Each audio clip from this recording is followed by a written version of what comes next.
Out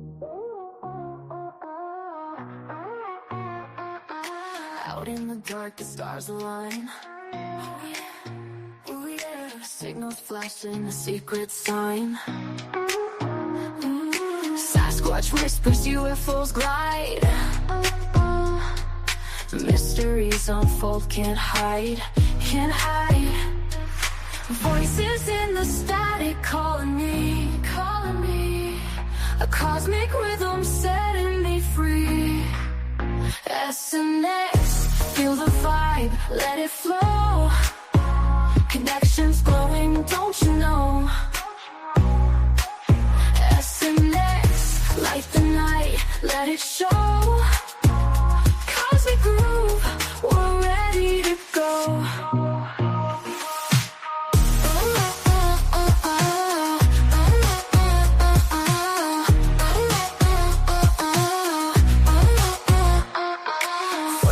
In the woods, shadows move, move. Skyline flickers, it's a neon groove. Expert stories witness sight, unravel truth in the cosmic light.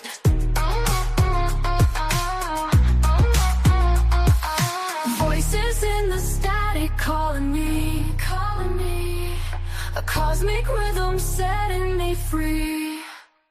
SNX, feel the vibe, let it flow. Connections glowing, don't you know? SNX, light the night, let it show. Cosmic groove, we're ready to go.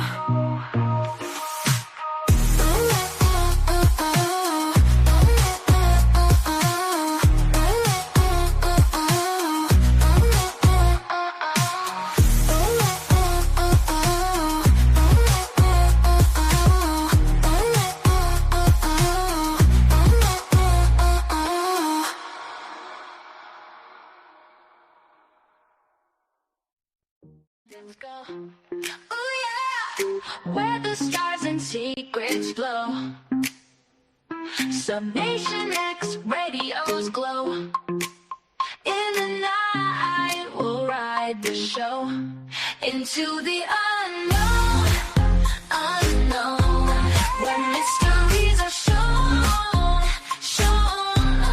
Dance to the beat we own, own. Yeah, yeah. Come with us and let it go, go.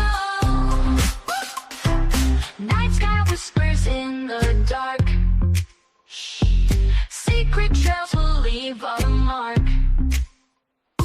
Follow close, ignite that spark. We're right, it's just the start. Into the unknown, unknown. When mysteries are shown, shown. Dance to the beat we own, own. Yeah, yeah. Come with us and let it go, go. Feel the rhythm, feel the night. Every heartbeat, pure delight. So mysteries come to light. Hold on tight, it's out of sight. Into the unknown, unknown. When mysteries are shown, shown. Dance to the beat we own, own. Yeah, yeah. Come with us and let it go, go.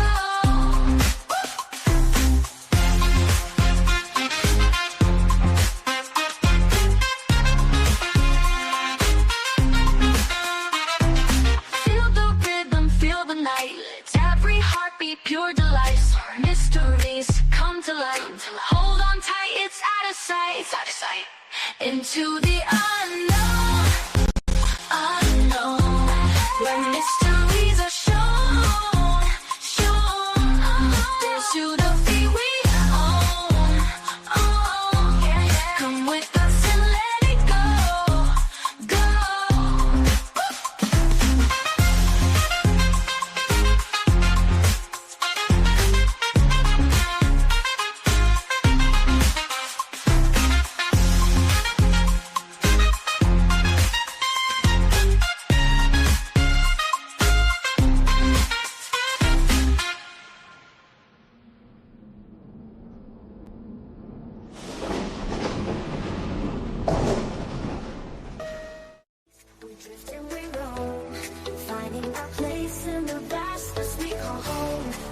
courage and wonder, we reach for the light, guided by visions that illuminate the night.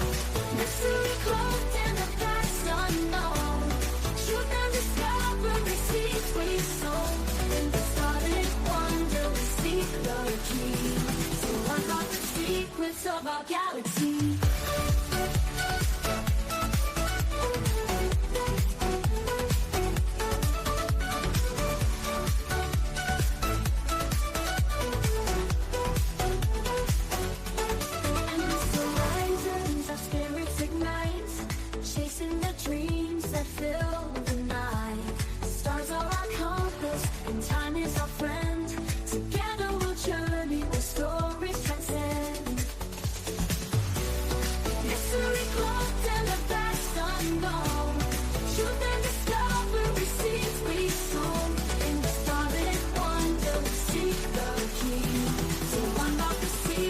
Of our galaxy.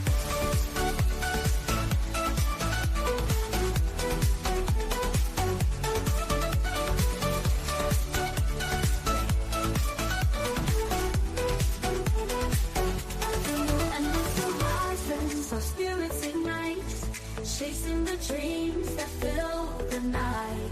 Stars are our compass and time is our friend.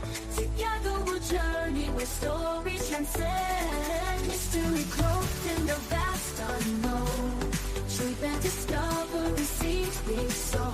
In the starlit wonder we seek the key to unlock the secrets of our galaxy. Through endless horizons our spirits ignite, chasing the dreams that fill the night. Stars are our compass and time is our friend. Together we'll journey where stories transcend. Through endless horizons our spirits ignite, chasing the dreams that fill the night. Chasing the dreams that fill the night. A symphony nights we were not made.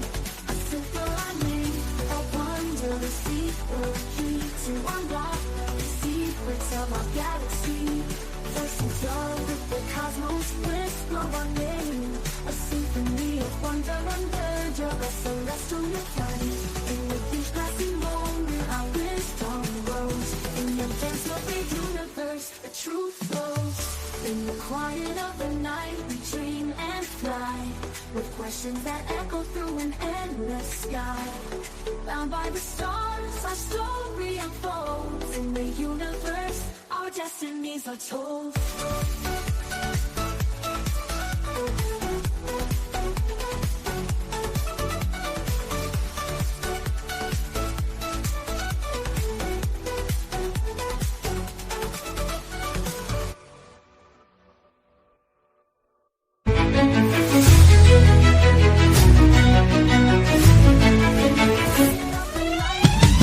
Unraveling the mystery, secrets in the night. We travel through the cosmos, ready for the flight. Together we'll shine, casting shadows aside. In the heart of the rhythm where our dreams collide. Join the Sub-Nation X quest, the truth is our guide. In the vast expanse, it's where we reside. Hands up to the sky, let the bass ignite. Feel the grooves around us, everything's alright. On the Sub-Nation X quest, the truth is our guide. In the vast expanse, it's where we reside. Hands up to the sky, let the bass ignite. Feel the grooves around us, everything's alright. SNX radio, let the truth ignite. Together we'll shine, bring shadows to light. In this cosmic dance, we're connecting the dots. Tune into the frequency, let's explore the spots. Heavy bass drops with tight beats. Illuminate the shadows, the echo of our call. On this roller ring we'll never fall. Feel the energy rising, can you sense the spark? As we dive deeper into the cosmic arc. Stories of the universe, mysteries unfold. In the heart of SNX, where the truth is gold. Every note we play, every line we write, crafting our legacy, shining ever bright.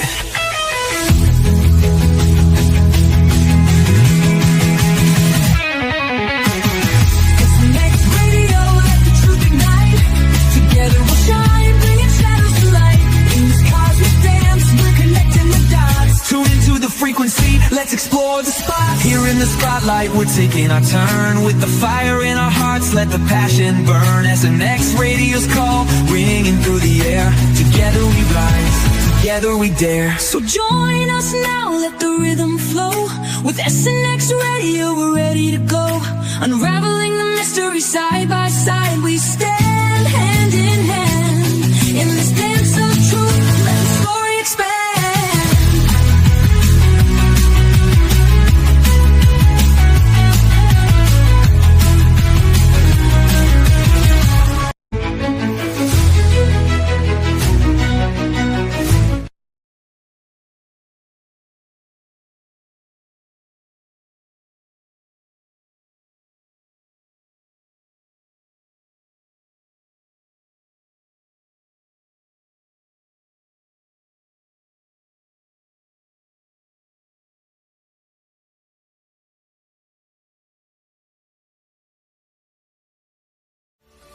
Silence of space, we drift and we roam, finding our place in the vastness we call home. With courage and wonder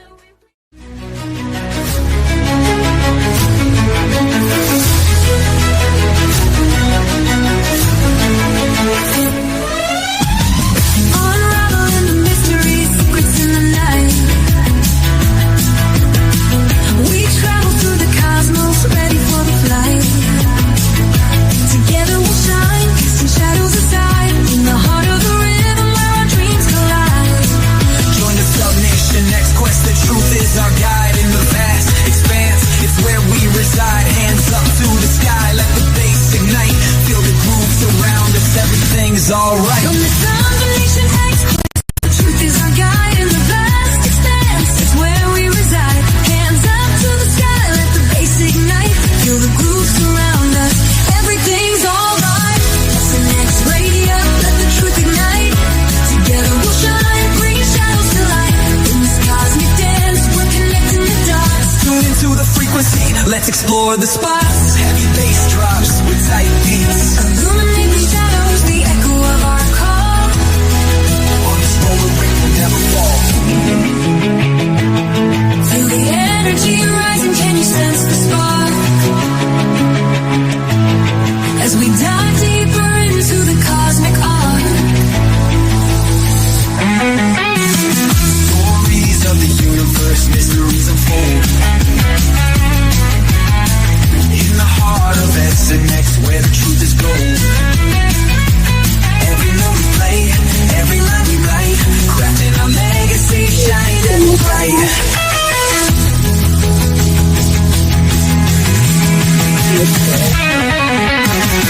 SNX radio, let the truth ignite. Together we'll shine, bringing shadows to light. In this cosmic dance, we're connecting the dots. Tune into the frequency, let's explore the spot. Here in the spotlight, we're taking our turn. With the fire in our hearts, let the passion burn. SNX radio's call, ringing through the air. Together we rise, together we dare. So join us now, let the rhythm flow. With SNX radio, we're ready to go. Unraveling the mystery side by side, we stand hand in hand. In the dance of truth, let the story expand.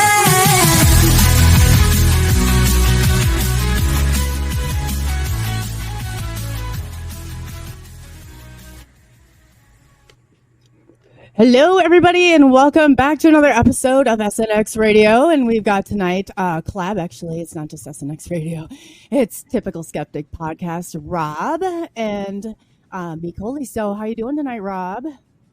Oh, I'm fantastic. I'm really excited about tonight. That music was banging. I had a little glitch there just for a second. I got so close, but I did have to re-download everything. So I do apologize for the. Well, hey, at least it wasn't like that one time. Remember with Michael? Oh my God! Oh, we couldn't get it to stop. It was so funny. Oh my God! And I'll you just never showed a forget picture of him, and he was like on the screen by himself, and the music was just blasting. Like, he ended up jetting out of there. It was like, oh my God, that was so funny. Yeah, so every once in a while you get caught up. Like Robs and I, we've had some we had some stuff. We've definitely been through some stuff together, but it's so funny when you can just sit back and laugh about it. But that's yeah, not your fault. That's not your fault, by the way. That's StreamYard. That's 100% StreamYard. It does that to me too. Like sometimes when I'll play the intro to my show, it'll start playing it over and over and over and over again. And I'm like, I didn't ask for this? You know what I mean? Right? Like, I didn't ask for this. I didn't ask for it to keep repeating over and over and over. Yeah, when you're in those kind of situations, and you gotta love it too. People are like the first, oh, what's going on? Why is it? And like, just bear with us. Just bear with us. But yeah, we have a really cool guest on today. Rob and I've got some exciting people coming up and some exciting shows. So this will be really cool for our collab. I mean, we've got some stuff. We're gonna pull some rabbits out of the hat. So, but yeah, tonight we're going Bigfoot again tonight. So we have a really cool guy. He's actually from the Midwest in Wisconsin. So I'm a little partial, as you all know. But yeah, no, Kev is he's super grounded, down to earth. He's absolutely just enjoyed him backstage. We were talking serial killers. So, and like 6 foot tall Iowans. That's just kind of sums it up right there. But without further ado, let me just get in and give you a little background on Kevin. He's you guys are really going to enjoy the show tonight. And two, if you have comments or questions or anything like that, put those into all caps and we'll definitely get to them. Special thank you to all of our chat moderators. We really appreciate each and every one of you. So just make sure we missed something along the way. Scott Rosin, I know you're going to be the first one, but please, just let us know. But yeah, let's get into it. So Kev LeStrage, and I hope I didn't say that right, but we'll ask him when he gets on, because I don't know, I just slaughter the English language from time to time. But basically, all of his social media links, we went ahead and put those in the comments or in the description. So just go ahead and look in those if you're looking to follow Kevin. He's a Wisconsin-based field researcher and author with a lifelong fascination with Sasquatch. He has conducted numerous expeditions across the United States, including New Mexico, Texas, and Oregon, to investigate Bigfoot sightings and evidence. He has reported several Class B experiences, such as hearing tree breaks, rocks being thrown. I have like a fear of this for some reason. And vocalizations breaks, rocks being thrown. Oh yeah, I just said that again. Like a baby blowing raspberries into a tree, I guess. He firmly believes that he is not a myth, that he shares his insights through various platforms, including Whispers from the Dark podcast and Untold Radio AM. So additionally, he's authored a children's book, Billy Finds Bigfoot. Oh, that's cool. Which promotes theme of curiosity, kindness, and respect for the nature through a story of a boy meeting Bigfoot. He resides in Lake County, Wisconsin, and continues to explore and advocate for the reality of Sasquatch. I know Bigfoot. Oh gosh, I got to stop saying Bigfoots all the time, because I know some people, they're a little touchy about the Bigfoot thing. So we're going to go Sasquatch if I can remember. But yeah, so you can go ahead and we're just, without further ado, we're going to go ahead and bring Kevin onto the stage and welcome him. Hi, Kevin. Welcome. Hey, team. How are you? Hi, Kevin. Nice to meet you. How's it going? Excellent. Excellent. So do you get offended if we say Bigfoot? I personally don't. I think the more the offense from what I've heard from like the Bigfoot community is if you say something as squatchy, that is like where some tend to draw the line.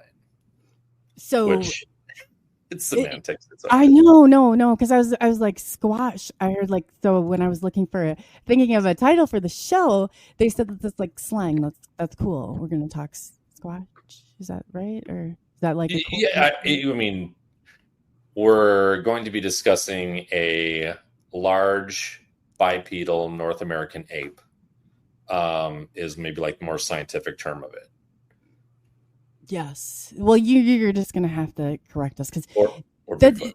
So you've seen Bigfoot, you've encountered Bigfoot. Where did this fascination start? There's a little movie in 1987 called Harry and the Hendersons.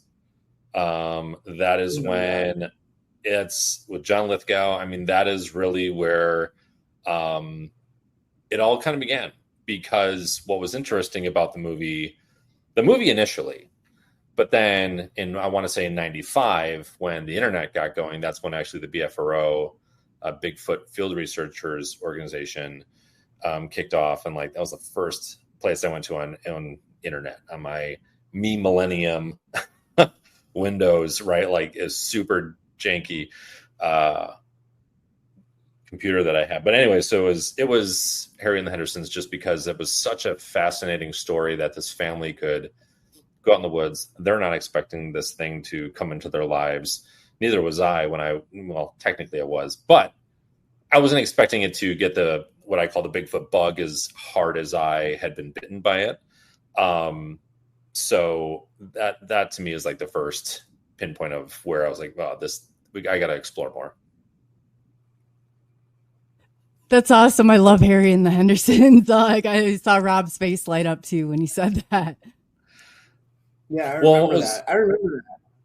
Oh, sorry. What was great about that is that there's actually they must have done their homework, because there's been, as I've kind of shared on other podcasts before, but what they really nailed down was the fact that, there's a scene where John Lithgow says, I got to take care of this thing. I'm going to shoot it. And then he gets Harry in his sights and he can't pull the trigger. That is a story that has been told multiple times, where they see the human side of this creature and they can't do it. Or the fact that it'll kind of sniff the air, or it'll call out. I mean, certain things like that, where they really did a good job of doing their homework and actually making it as true to form as possible, I think. And even to, I think it was John Lithgow's dad in the movie, where he makes Harry this big monster creature in this big horror film, which is fun. That'll sell guns, or perhaps, right? And even movie tickets. But there's actually very little cases of any Bigfoots going out, we can get into that, but there are certainly cases where there has been some attacks, but they're more rare, I think. So there have been Bigfoot attacks. Is that I've never? Yeah. The one expedition that I did down near Houston, Texas, actually the Houston National Park there, we went with a group, and we were supposed to check out a campsite, or at least the area around a campsite that actually had been attacked by a Bigfoot or a Sasquatch.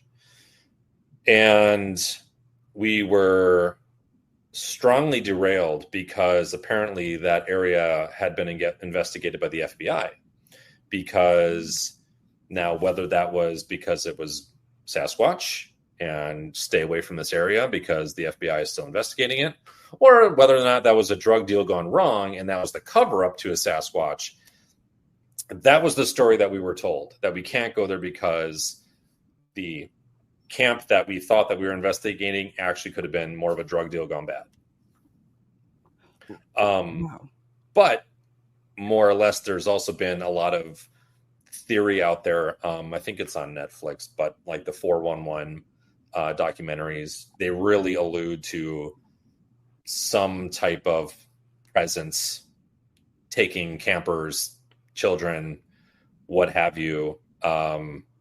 And whether it could be potentially more supernatural or alien or Sasquatch, they kind of lead the viewer on to those theories.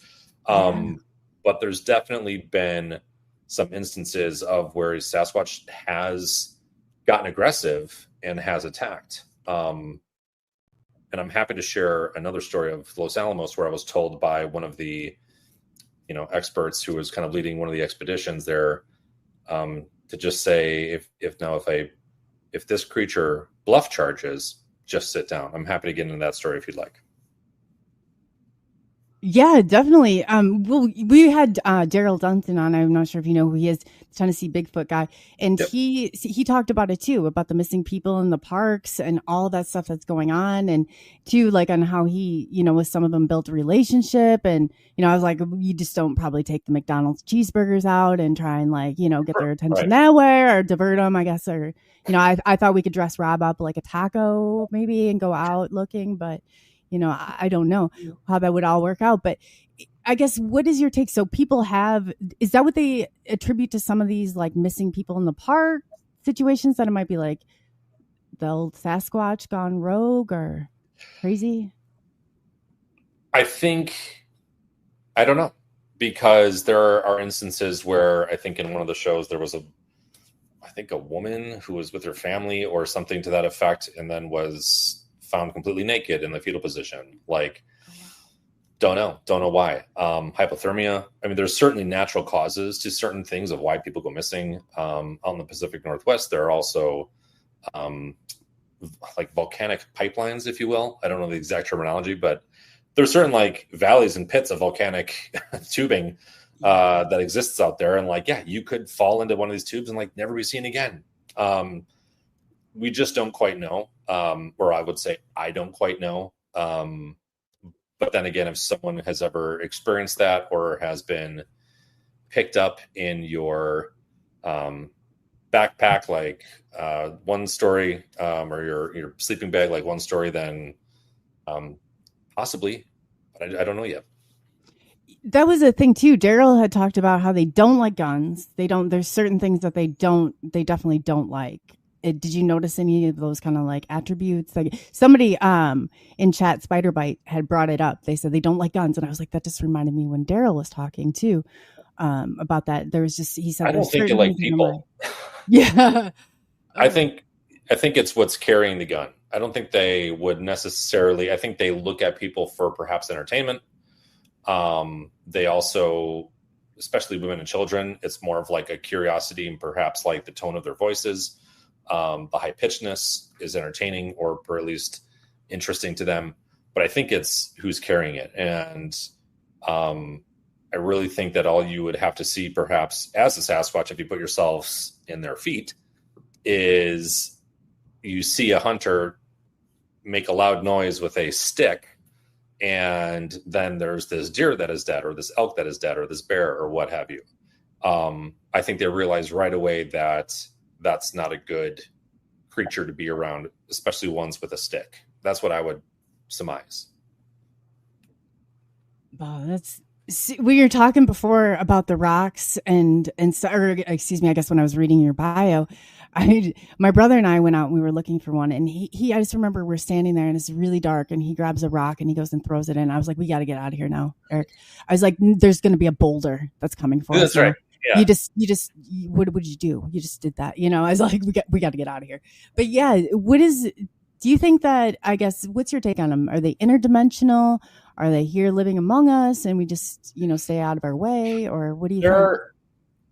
As I'm sure most of your audience knows, but for those who might not, I think there are two camps. One is the kind of the woo camp. One is the other, more flesh and blood. This is a ape camp. For me, candidly, I'm pretty much on the fence, just because I can't share someone else's experience if I didn't experience it with them, but I don't want to be the one that says, no, your experience, I'm going to dismiss your experience. One story that I like to tell is that there was a story out there where an individual actually saw a Bigfoot come out of a spaceship, a UFO, or what is another term for the unidentified aerial phenomenon?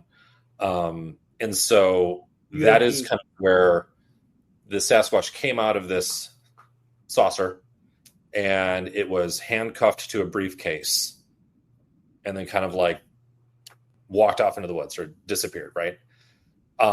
I can't dismiss that. I think that's a lot to consume and a lot to internalize. And I immediately think, okay, maybe you saw Blues Brothers and you took some drugs, something, you had an enhancement of your vision, something happened. But then again, I don't want to call that out, because maybe that did happen. There's certainly, there's a couple of videos online that you might see where there's these cloaking attributes of figures that you might find in a forest, movement where it's nothing was seen. And that's, again, called kind of cloaking, more like the predator type of, literally like the fluorescent kind of, or incandescent, I don't know the right term there, but like the invisible, shadowy movement. That to me is very interesting.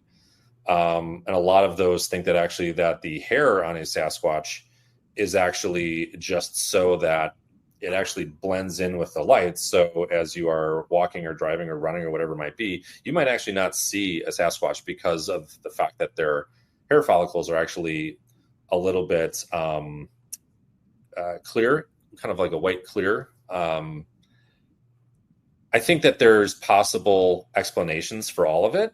As far as more of the alien side of things, I mean, or interdimensional even, I think that there's so much of this world that we don't know. And I kind of say, sure, why not? And if that is the case, that they are interdimensional, one argument that I heard, which was very interesting, is, well, then why don't they show themselves in like New York City? Why is it always just a forest? Or maybe that's where the portals are. But I think that and I'll even tag off of this person's here, even like genetically modified. I mean, that would have to, there's a lot of scientific acceptance that I think that that either the public or like another superpower government beyond that perhaps would have to know to then actually realize that, yes, these creatures do or can change dimensions. We're acknowledging that there even are dimensions. I think that piece to me is where it gets tricky to prove something like that, or even any type of DNA modification, because you have to prove it, and that's super hard. Because in the scientific side of things, we can't even prove that even a footprint is real, let alone any type of hair or DNA. A footprint, that's even challenged in the scientific community. That's so true too. In the government, I want to bring up real quick. Did you ever hear Stan Gordon? Not Stan Lee. Stan Gordon. He's a big researcher from Pennsylvania here. Kevin, have you ever heard of him? I know that he's more in like the American UFO cryptid side of things, but not necessarily. Yeah, he's really interesting. He's had like a UFO hotline since like 1969, and like people from like Western Pennsylvania here have been calling in their encounters of Bigfoot over the years. And you said like you saw, or someone saw Bigfoot step off the craft with like a briefcase. Well, like people would see similar things. That's why I wanted to bring this up. Like people would see Bigfoot coming off a UFO with an orb, and like there's been always like a lot of sightings with like Bigfoot with like UFOs. So like. What do you think the connection is? Or do you think they might be connected in some way, like interdimensionally or something like that? I think what I always tend to say is causation doesn't mean correlation. Just because there is a Sasquatch or a Bigfoot or a UFO doesn't mean that they're related. But like the only time that I think someone could say that, yes, they are related is if you are that person who's actually seeing a Bigfoot walk off of a UFO or UAP, and like then you could say, yeah, okay, those are related. I think I would caution people to say, unless you've had that experience, potentially caution the correlation between the two. I just don't know yet. And at the same time, one of the experiences I've had with the orb situation is, again, I don't know if they're related, but I know that there are two instances, one specifically in New Mexico where we were in Los Alamos, and we were with a group of five. It was five of us walking down a path. We split up, so it was two and then three. We actually got down, and what we were doing, and this is what kind of my story that I always kind of share, is what we were doing is we were kind of stopping every 30 feet-ish, and it was, in the shadows, because this past midnight, super great full moon, so quiet you could actually hear pulse beating in your ears just a bit, right? So that's how quiet, deadly quiet this was. There were no bugs, no flies, mosquitoes, nothing. And so we were kind of stopping every so often. This little pebble trickled down from this hill. Now, at this point, you'd think that we would turn on our flashlights. whip out our night vision. Well, we didn't necessarily have any of that gear, just because this was our first time. So didn't have any of that. We were actually told never turn on your light, because if you turn on your light, the entire trip could basically be ruined. We acknowledged it. We said we're going to keep going, but this, after maybe another 50 feet, 80 feet, this is where we actually heard this very deep, and this is kind of like a buzzword, like guttural growl. Certainly not a bear, certainly not a cat of any kind, not a coyote. This was a long extended, you're about to, and this is what I interpreted from this, was you're about to get yourself into my territory. Get back. That was the immediate sense that I took from that. We all acknowledged it. We talked to each other. We said, well, maybe we need to go back and get the other two. As we radioed in to these other two, and they were somewhere else down another path. Hey, this happened to us. Okay, let's meet up. On our way to go meet up with them, I radioed again and said, hey, are you over here, by the sign? Oh, I think I see you. I remember saying this.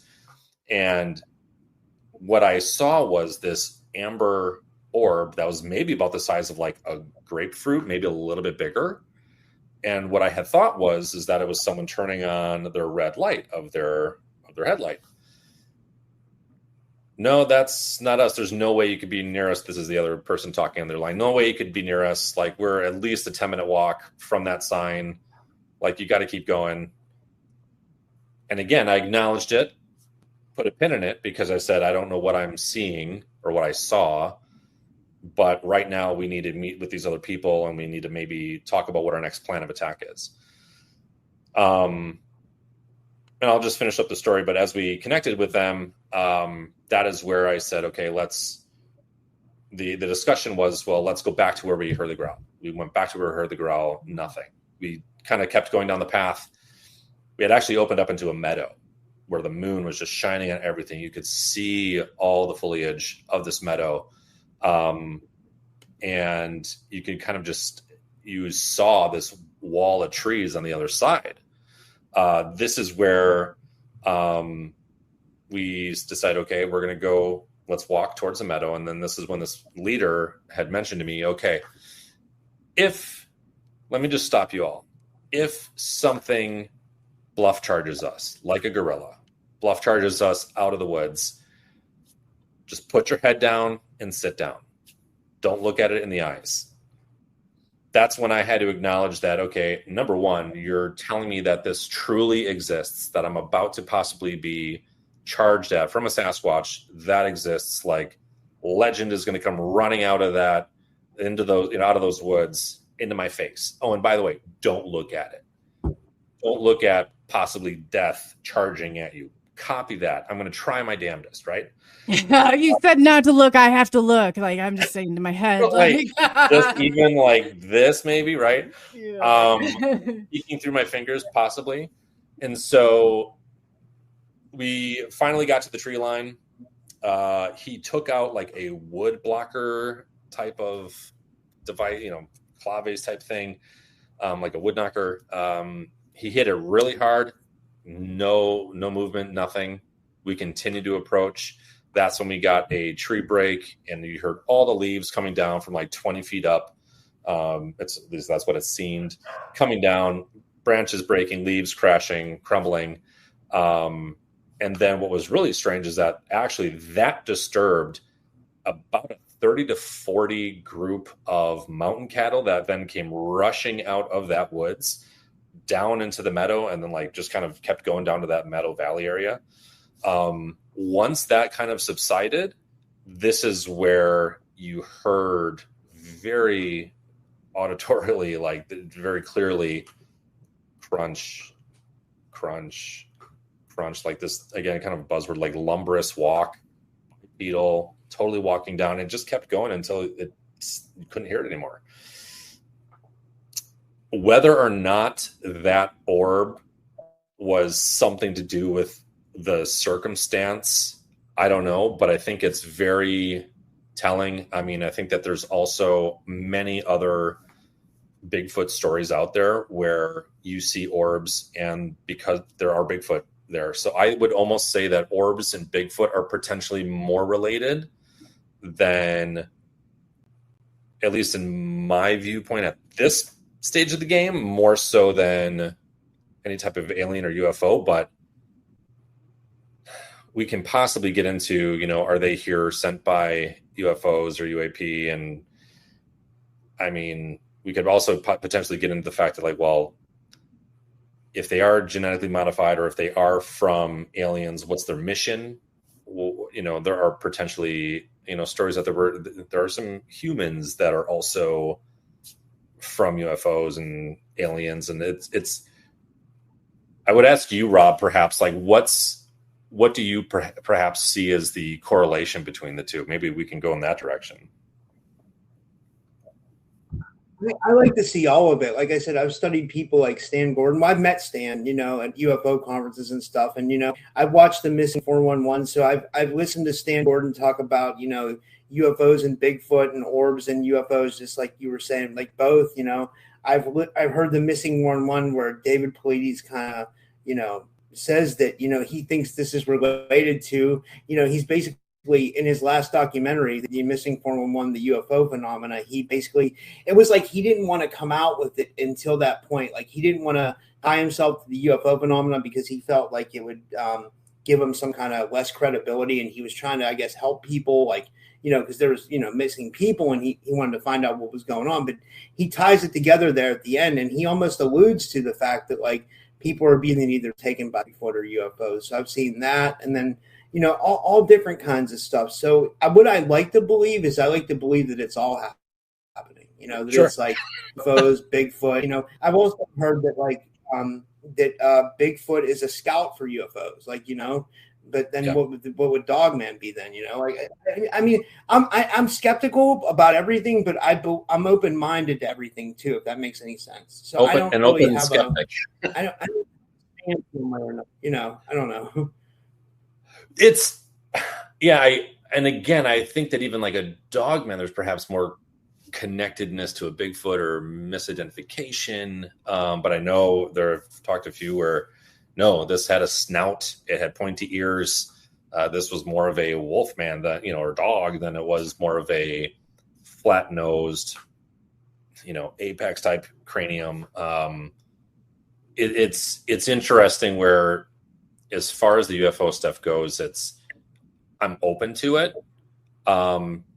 Candidly, I would be a little perhaps nervous if they were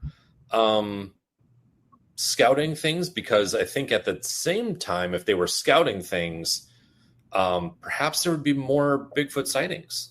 I think that would be an interesting theory, is that because there are plenty of Bigfoot maps out there. The BFRO has them. There's a Bigfoot mapping project that has them. Is there any type of correlation to the Bigfoot sightings and actually UFO sightings? That I haven't looked into. I got one for you, Kevin. What do you think about the fact that, like, some people say that, I mean, this is going far out there, so this is deep into conspiracy realm, but, like, you know, that's what I love to talk about. But no. So some people think that, like, you know, an ancient alien race came and genetically modified humans, and they think that the humans that were genetically modified came from Bigfoot. That, like, we were once Bigfoot. And you know, people who study, like, psychic abilities say that we've lost, like, our psychic abilities, like our ability to do telepathy and stuff like that. And people speculate that Bigfoot still has those abilities. You know, they have the ability to cloak themselves, have the ability to be telepathic. And people think, you know, that we maybe lost those abilities and that we're tied to them somehow, that they're like our, you know, like our cousins or something. I think it's the interpretation of the culture in which we live in currently. And what I mean by that is, when you dig back into, even, you know, if you're looking at the Bible, let's say there's Nephilim. Well, Nephilim were actually the creation between angels and human, and then you get these giants. So that's kind of if you're thinking that angels could potentially be aliens because they live in the sky and they fly and things like that, sure, there's a potential. I think that the science, I mean, I don't want to say the scientific community has the answers, right? I don't think that they do. And I'm going to say they, because I'm not a scientist, but it's just a case of there's been some type of tracking of Gigantopithecus, who is a massive, kind of looked like a orangutan looking creature out of Eastern Asia that kind of traversed across the ice age into, could have potentially come from Asia into Alaska. And then with evolution, if anyone digs that, which is possible, right? But like, then it became more of a Sasquatch looking character. And then as it went from the Pacific Northwest into all the way throughout the US and into now Florida, they're shorter, they're more hostile, all kind of giving it up to the fact that like it just really depends on what our society is deeming an alien versus like what is that now versus what that could have been when like the Bible was being written, if that makes sense, if that aligns with what you're asking for. Yeah, you give a good point, because we don't even know what aliens are, right? I mean, they could be extraterrestrial, they could be interdimensional, same with Bigfoot. They could be, interdimensional, they could be creatures like an unclassified species, or they could be an unclassified species that has the ability to traverse dimensions. And I don't know. If that's I like the to case, look at it from a woo aspect. I mean, what do you think, Coley? So yeah. I'm a UFO person, so I'm really trying to understand, but I know they all like merge and collide at some certain point, but it's so fascinating to me that the beings are out there, and I'm not sure what to make of it yet. I want to experience one. I really do. And for people who are out there that want to experience it, I guess, is there like some techniques that you use, or is there anything that you would say like you suggest to do other than take Rob out and dress him like a taco? Yeah, I mean, I think the taco bit, I think that would I work. don't know. Or just wear tacos. I mean, maybe that would be it. Before I answer that question, Coley, like, I want to say that as far as the connection or the message that either aliens or Bigfoot, whether it's interdimensional, different beings coming from a different universe, time travel, whatever it might be, like, what's the message? What are they trying to communicate? And I think that to me is very unique. You can talk about this, and let's say that they do correlate, right? Like, it's kind of not to be a Debbie Downer about like, but the so what is to me is like what stands out. Like, what are they trying to then say about the way we're living, the Earth, if this is truly where we're supposed to be, or like, how are we treating our homes? I think that to me is more of a message that we're given, especially if there's any type of war. You see a lot of UFOs around war, around any bomb testing. The same thing with logging. You'll definitely see Sasquatch during logging. This is how John Green, way back when in like the 50s, realized that there was a big print in the mud area. And this is kind of how I'd say, like, what is it that they're trying to tell us? As far as trying to experience one in order to understand some of that message, you don't have to do a whole lot. On one hand, I think you could just, depending upon if you're in a rural enough area, or you live in the more of a forested area, or there's good water resources, there's food resources, there's shelter. You could certainly just you could be living next to one you probably don't even know, or maybe you do.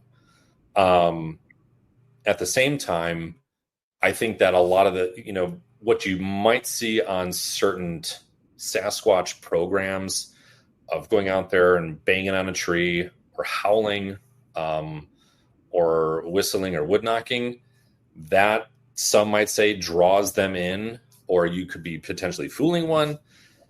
There's also very strong cases where don't ever whistle. in the woods, because in certain Native or Indian cultures, they would say that is the call that you will absolutely be investigated yourself by a Sasquatch. Otherwise, the number one thing, go camping, do what you would do typically, set up a fire, play some music, talk, and that'll actually potentially draw them in more, just because they're curious and they want to know what you're doing, and they perhaps want to know what you're doing, if not in their territory, at least in their area, right? That's what I would say. So what's your take on, I know you talked before, kind of the middleman, and I guess like Iowa girls, the tall ones. Do you think that's kind of what's going on, or?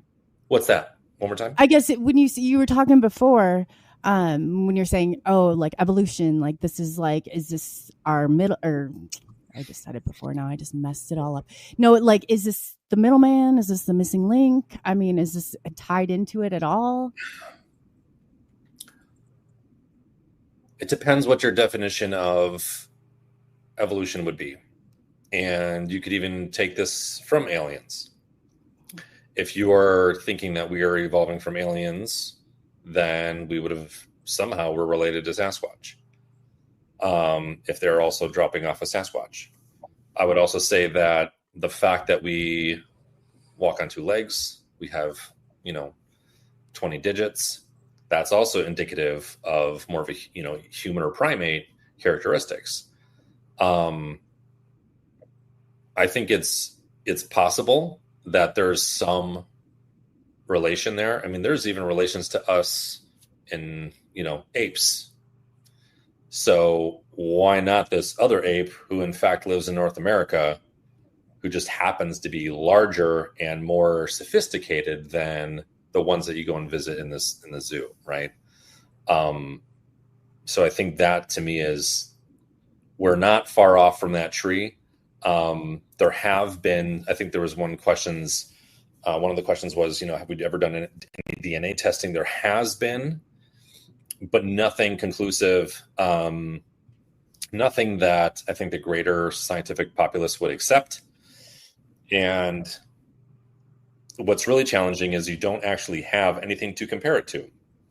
So even if you did have DNA, it would possibly come up as inconclusive, because what are you going to compare it to? There's no other database of a Sasquatch DNA that I'm aware of that they can compare it to. So it's a bit of a challenge to say, are they the missing link, or is some type of humanistic connection? But I will say this, if there has to be something there, and I would even say potentially more evolved than humans, because they're able to elude us at any step of the way, and they are the world champions. You see it on t-shirts everywhere. World hide and go seek champions. They are. Good luck. There are people who spend their entire life by happenstance catching a glimpse of one and dedicating their entire life trying to go out and find one, and good luck. Especially in a neighborhood. Yeah, that's kind of what Daryl was saying too. He's like, they can evade you, if they don't want to come in contact. And a lot of humans, I can see maybe why they don't, especially at this moment in time sometimes, Yeah. If you were to put yourself in their feet, to be silly about it, but their shoes, right? Mm-hmm. Would you want to be around us? No. You might stink because of all the cologne and perfume and deodorant that we wear, and the burgers or whatever that is that we eat. It might look good and be tasty or all that, but this is the romantic side that I would have to say is about this topic, is that these beings and creatures, perhaps even like aliens, have it pretty well made. They can be a part of our society when they wish, and or visit and leave and never really be seen again. And I think that is a very interesting side of all of our relationships, is we're kind of stuck where we are. We can't really ever escape, especially as social networks and AI really start to trap us in. I am in love with the fact that these beings are just living their life, perhaps staring at flowers, doing what they want to do, and being in nature. Like, bless them. Yeah, I mean, you don't want to feel like what it's like being tracked. I mean, we're going through this right now, especially with AI and all this other stuff. And I don't blame them after really thinking about it like that. Yeah, it's interesting. And someone's asked a question of, does whistling really? Yeah, whistling is a surefire bet. It's actually frowned upon if you're on any type of reservation to whistle in the woods. That's a no-no. So yes, that is a no-no to answer that question. So they don't like you whistling. They don't like the noise, or you're going to attract them perhaps to you, and in certain cultures that is a no-no, because some think that if you see one, you're looking death in the face, and like if you see one, you're going to die. There could be a time frame within that. But yeah, that's if you see one, you'll die type of thought process. That's why you don't look. Don't look. Don't look. Yes. Don't make a sound. There's a movie somewhere there. Rob, don't make a crunching sound with a taco. We're going to take you out there. I think that'd be great bait. So I guess gifting, what do you think about gifting and all those things? Like, would you notice that they maybe like, Daryl had talked to us a little bit about that, like, and what he found that they may like, and, different things like that, and kind of just cultivating a relationship with them. I think it's again, it goes back to communication. What are you wanting to communicate with them? If you're going to give them, a shite sandwich and see if they eat it, that might not be too friendly. If you're also going to perhaps give them some blueberry pancakes or a banana or an apple or something, more natural, that might be more appreciative. There's definitely been stories, or, there's a group down south that was actually feeding them pancakes, and they've got footage of the Sasquatch coming in and actually eating some pancakes, and I'll have to say footage of Sasquatch coming in and eating some pancakes. But on the flip side, there have been certain instances where Sasquatch will actually wrap twigs around moss and make it into some type of a figure or some type of like a pendant type object, and that is left, or a rock even that might not have been there the night prior. Okay. I think gifting is appreciated, and it's actually probably one of the most interesting motions that could exist between a Sasquatch and like the human race is gifting, but it's the intention. And if your intention is to gift, to catch one on camera, I think you'll be sniffed out pretty quickly. They don't like their picture taken. With anything like paranormal, it's so hard to grab a picture of them. Yeah. ET, they shut down your cameras, your batteries. Has there been gifting? And this is maybe where I need to. Has there been a lot of gifting with aliens and like human? Is that a thing? Mm-mm. No, but it is. See, I grew up in the paranormal world. This is kind of closer to the Sasquatch and things like that. But there was gifting, that type of gifting. But I've always heard with Sasquatch, it's a little bit different. I don't know if it's building trust or kind of building relationship. I don't know how that works, but I find it really fascinating.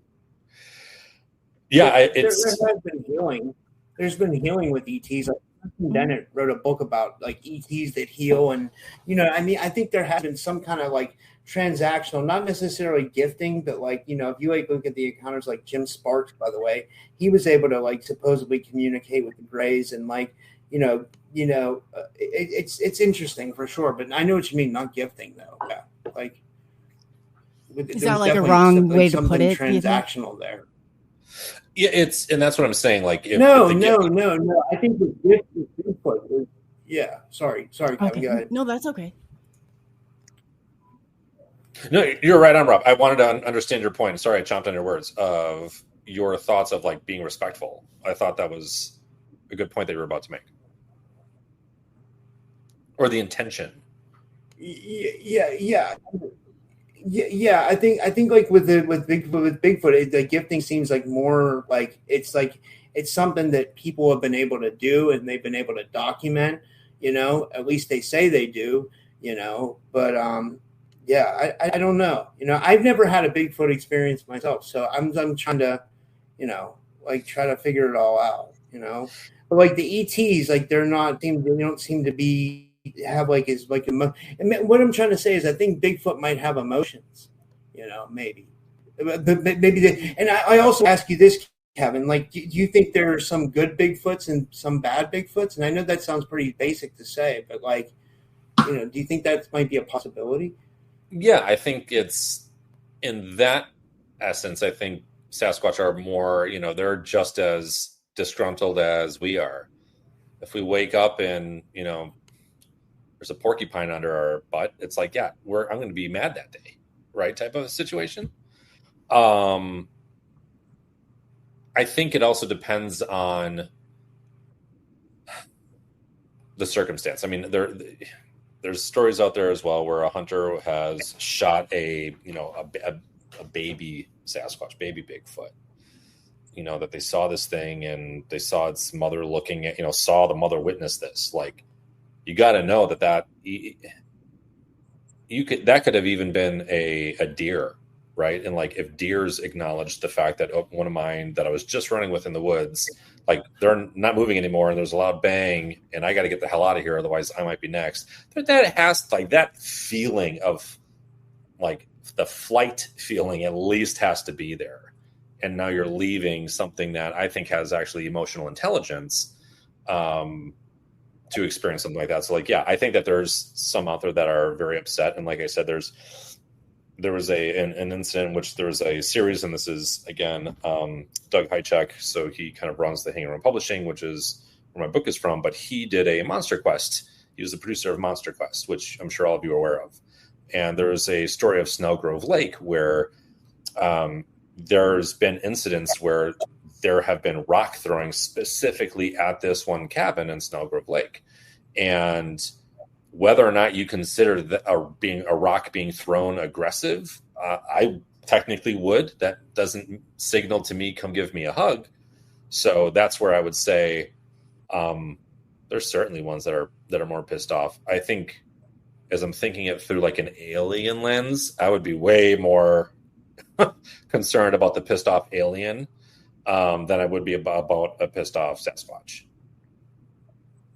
I just feel like a Sasquatch could throw a boulder back at you. That's pissed off alien could, like, probe fry you. Like, yeah, like, pick you up, you're stuck, probe you. You're like, gone. Oh, yeah. Kind of worse. I guess they could probably make you disappear. So yeah, that's a good point. Definitely. It's so fascinating. So have you experienced any other, like, cryptids or any other paranormal or? Yeah. From a Sasquatch lens, I mean, we picked up what I would consider a juvenile or baby Sasquatch blowing raspberries in a tree. The other major, like, other paranormal side of things is we were up in when I was doing more of the paranormal ghost side of things. Now this is, again, more my explorative side of myself that I'm like, you know what, I don't know what I'm messing with, so I don't do that anymore. But we were up in Duluth and we were doing a psych ward investigation in Duluth, Minnesota, and if I didn't feel like I was about to step on someone in the hallway, which I verbally had said, "Oh, sorry, I didn't mean to step on you," and then this black mass disappeared. So there is that, but outside of that, or potentially, we did have a bunch of flying craft that we acknowledged, even as children, kind of growing up in Wisconsin.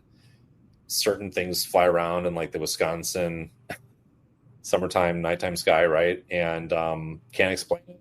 I had relatives that said that they saw things come down, a light shined, scanned, flipped up, and, like, took off. I don't know if that was the technology that we had back in the early, 90s, 94 type of technology. But then in Mount Hood, there was certainly times where, again, we're out bigfooting, right? Looking for Bigfoot. And everyone is acknowledging that there's this craft that just keeps zipping by close enough to not be a satellite, but far enough away to not be a plane type of situation. And that was considered a mass sighting. There was like 15 or so folks that were looking at this thing, and we were all just kind of in awe of the speed and the fluidity of this thing just kind of gliding through the air. That was intense, but also like, well, that's not what I'm here looking for. So keep my head down, like keep trucking. What do you think? See, I toss and turn about it because ET I was used to, paranormal before that I was used to, and I said I don't know if I'm ready to see Bigfoot now on top of all this. Now I would, but going back I was like, man, and so I guess it's perception wise, like I thought that Bigfoot seems far more scary than ET did, but like I said, Bigfoot seems like it's here, like right here in the here and now, as where ET, it's like more like going inside yourself, or you're in their place, their time. It's not here in like the here and now. Well, what's interesting about that, now if you want to talk about correlation, I think that both have been here much longer than humans have. Definitely. As far as, and maybe we can talk about that, but I wanted to touch on the good and getting back to more of like the angry Sasquatch. So the actual shirt that I'm wearing, because I thought it was appropriate for tonight, was is the picture from Dyatlov Pass, which in late January of 1959, there were 9 super experienced hikers led by Igor Dyatlov, who actually went missing in the snowy wilderness of the northern Urals, which is like the Soviet Union area.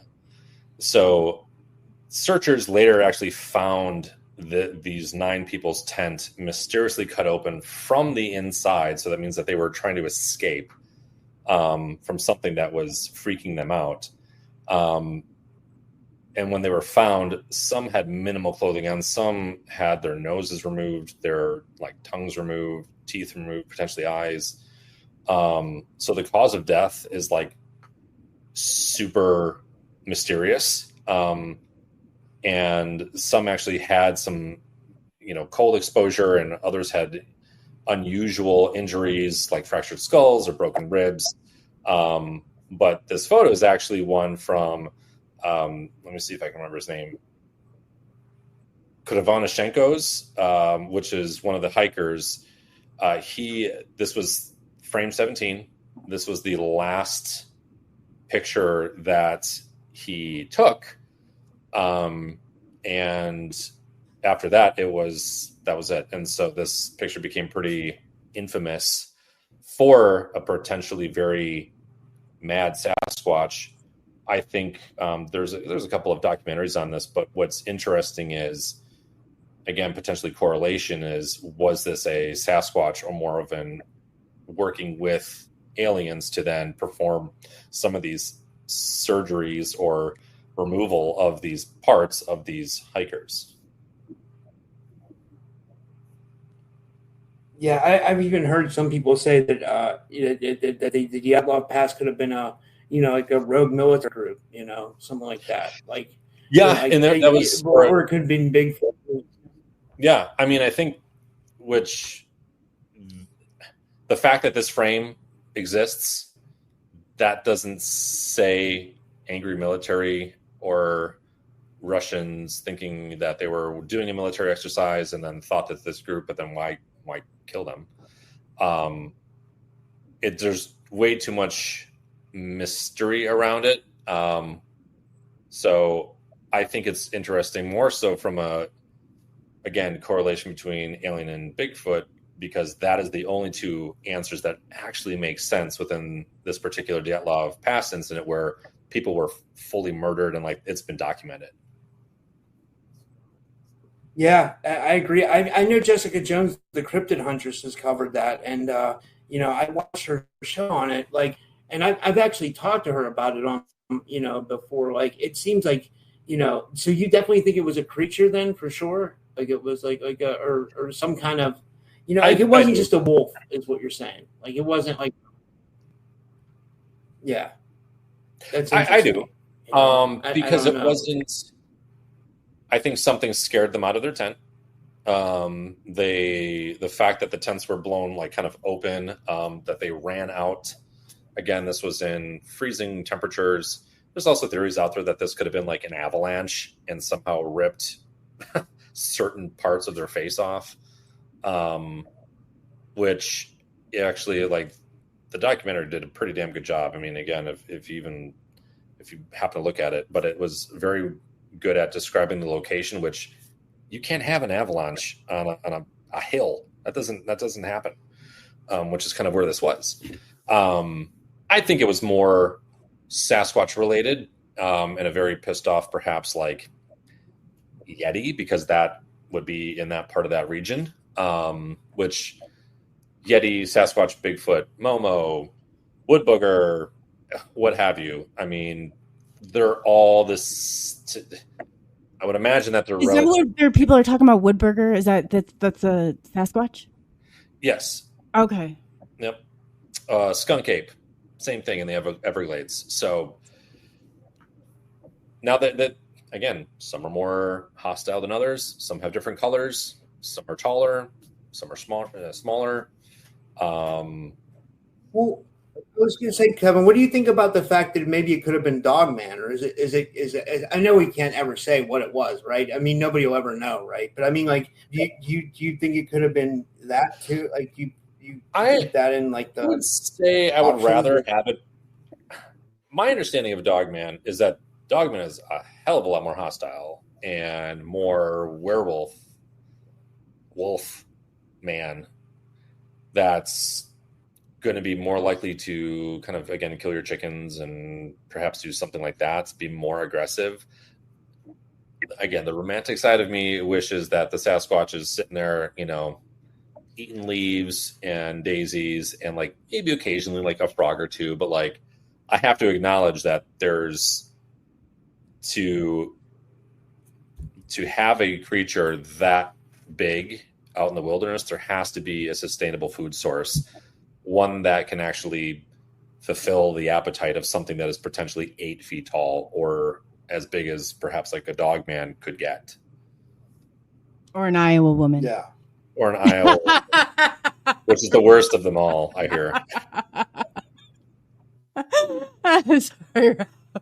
She's never going to let me live that down, guys. For the people that don't know, I'll just tell the backstory. So, like, when I first met Coley, like, I'm from Pittsburgh and I'm from the East Coast, and I'm not a very tall guy. I'm like maybe 5'7", and, like, I saw pictures of her, and I said, you're from Iowa. I thought you must be tall, like maybe 5'10", 5'11". I honestly thought, and that wasn't the case, because I thought a lot of girls from Iowa were taller for some reason. I don't know. So that's the joke. Yeah, no, it is so funny. I was like, I'm like 5'4", Rob. I'm not that tall. And he's like, oh, well, I thought all Midwest. Yeah, I was like, no, we're, the corn fed, bred on the farm. I didn't get that height, so I don't know. Yeah. So that's so funny, though. Oh, man. Poor Rob. But yeah, it's just, I guess it's so fascinating to think, that's pretty intimidating. To go out there and, try and search for something that big. Is that, I guess, what would you usually say their size-wise is? I mean, I think a full male, from what we hear, is from anywhere between like 7, 8 to 10 feet tall.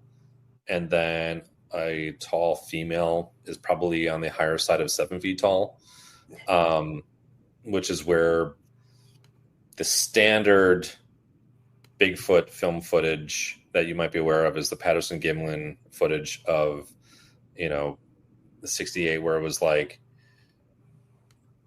67. Yeah.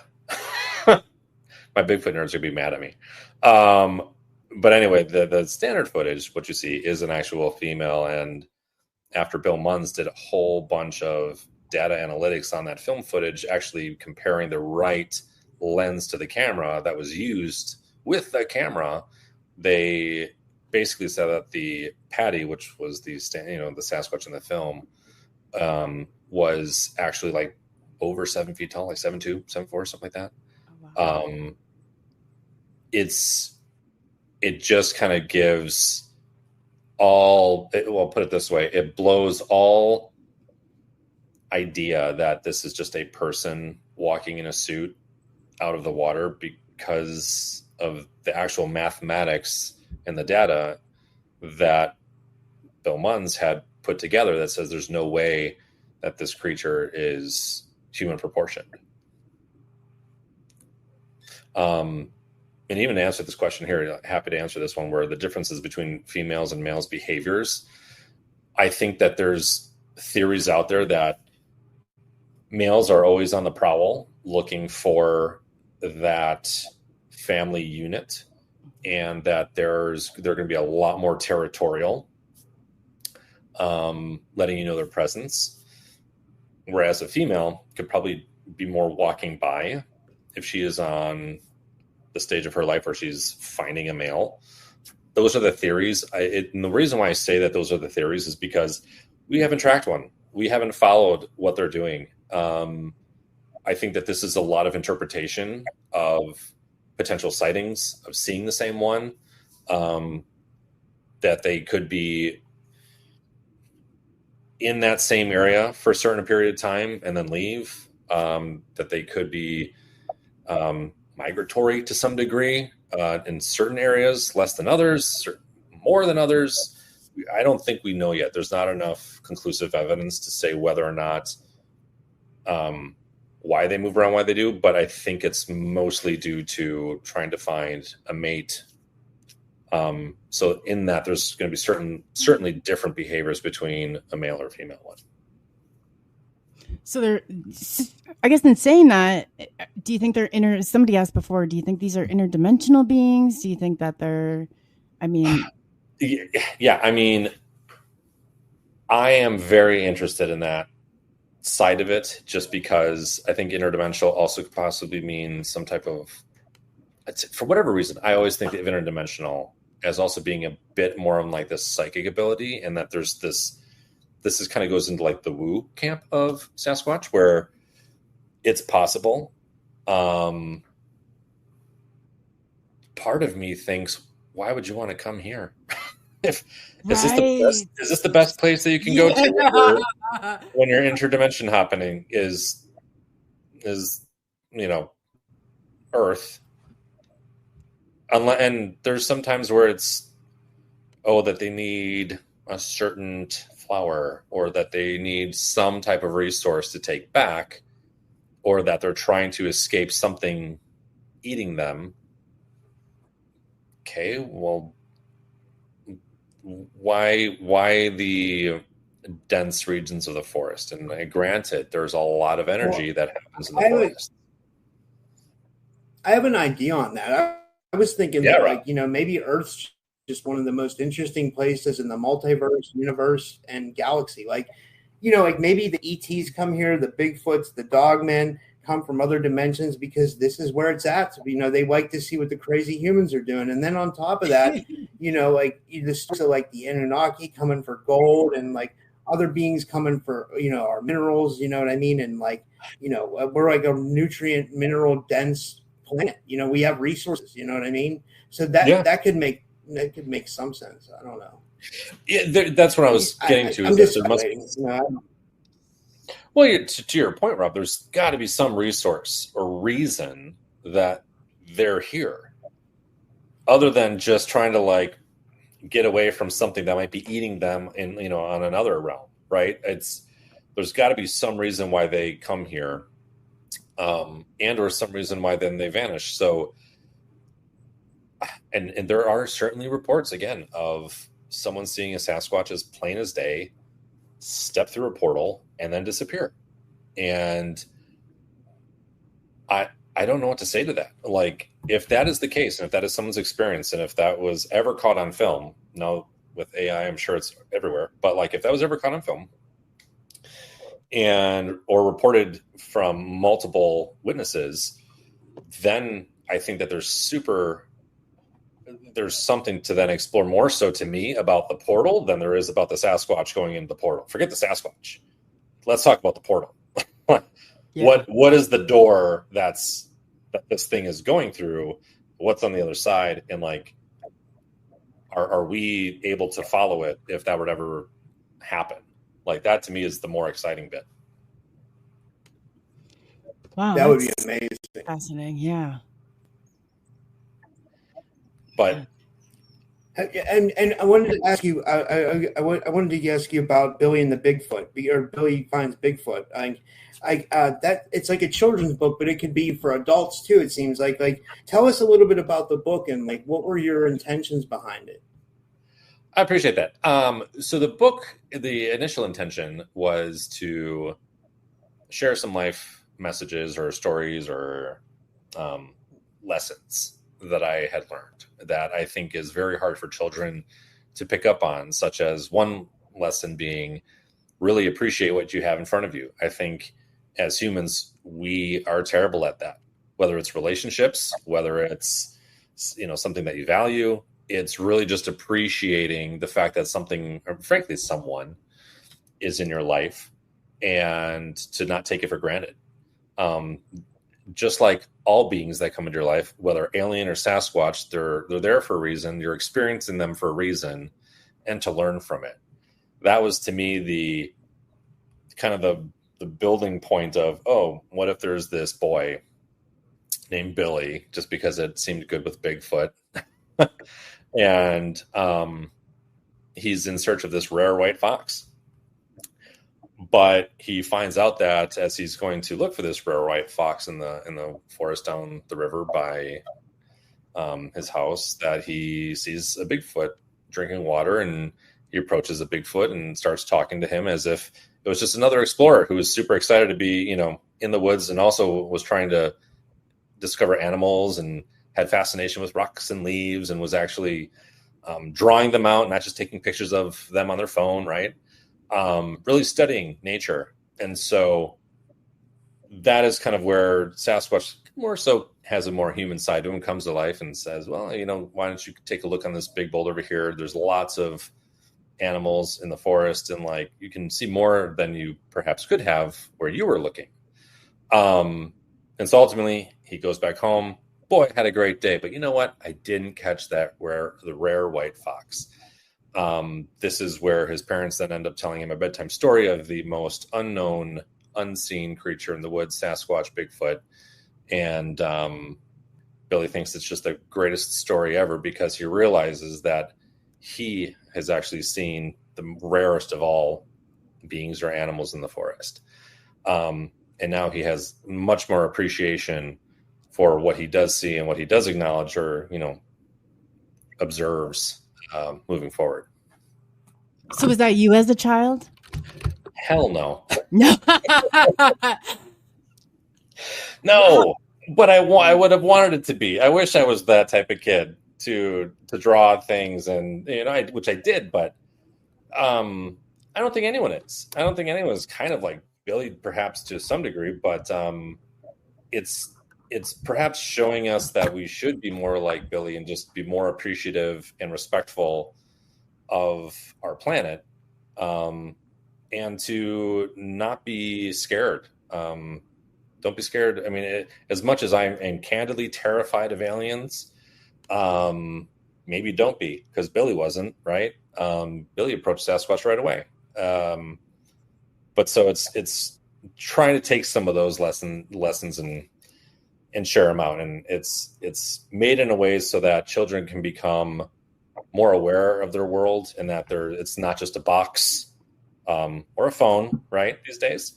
And so that's kind of where I was trying to lead those.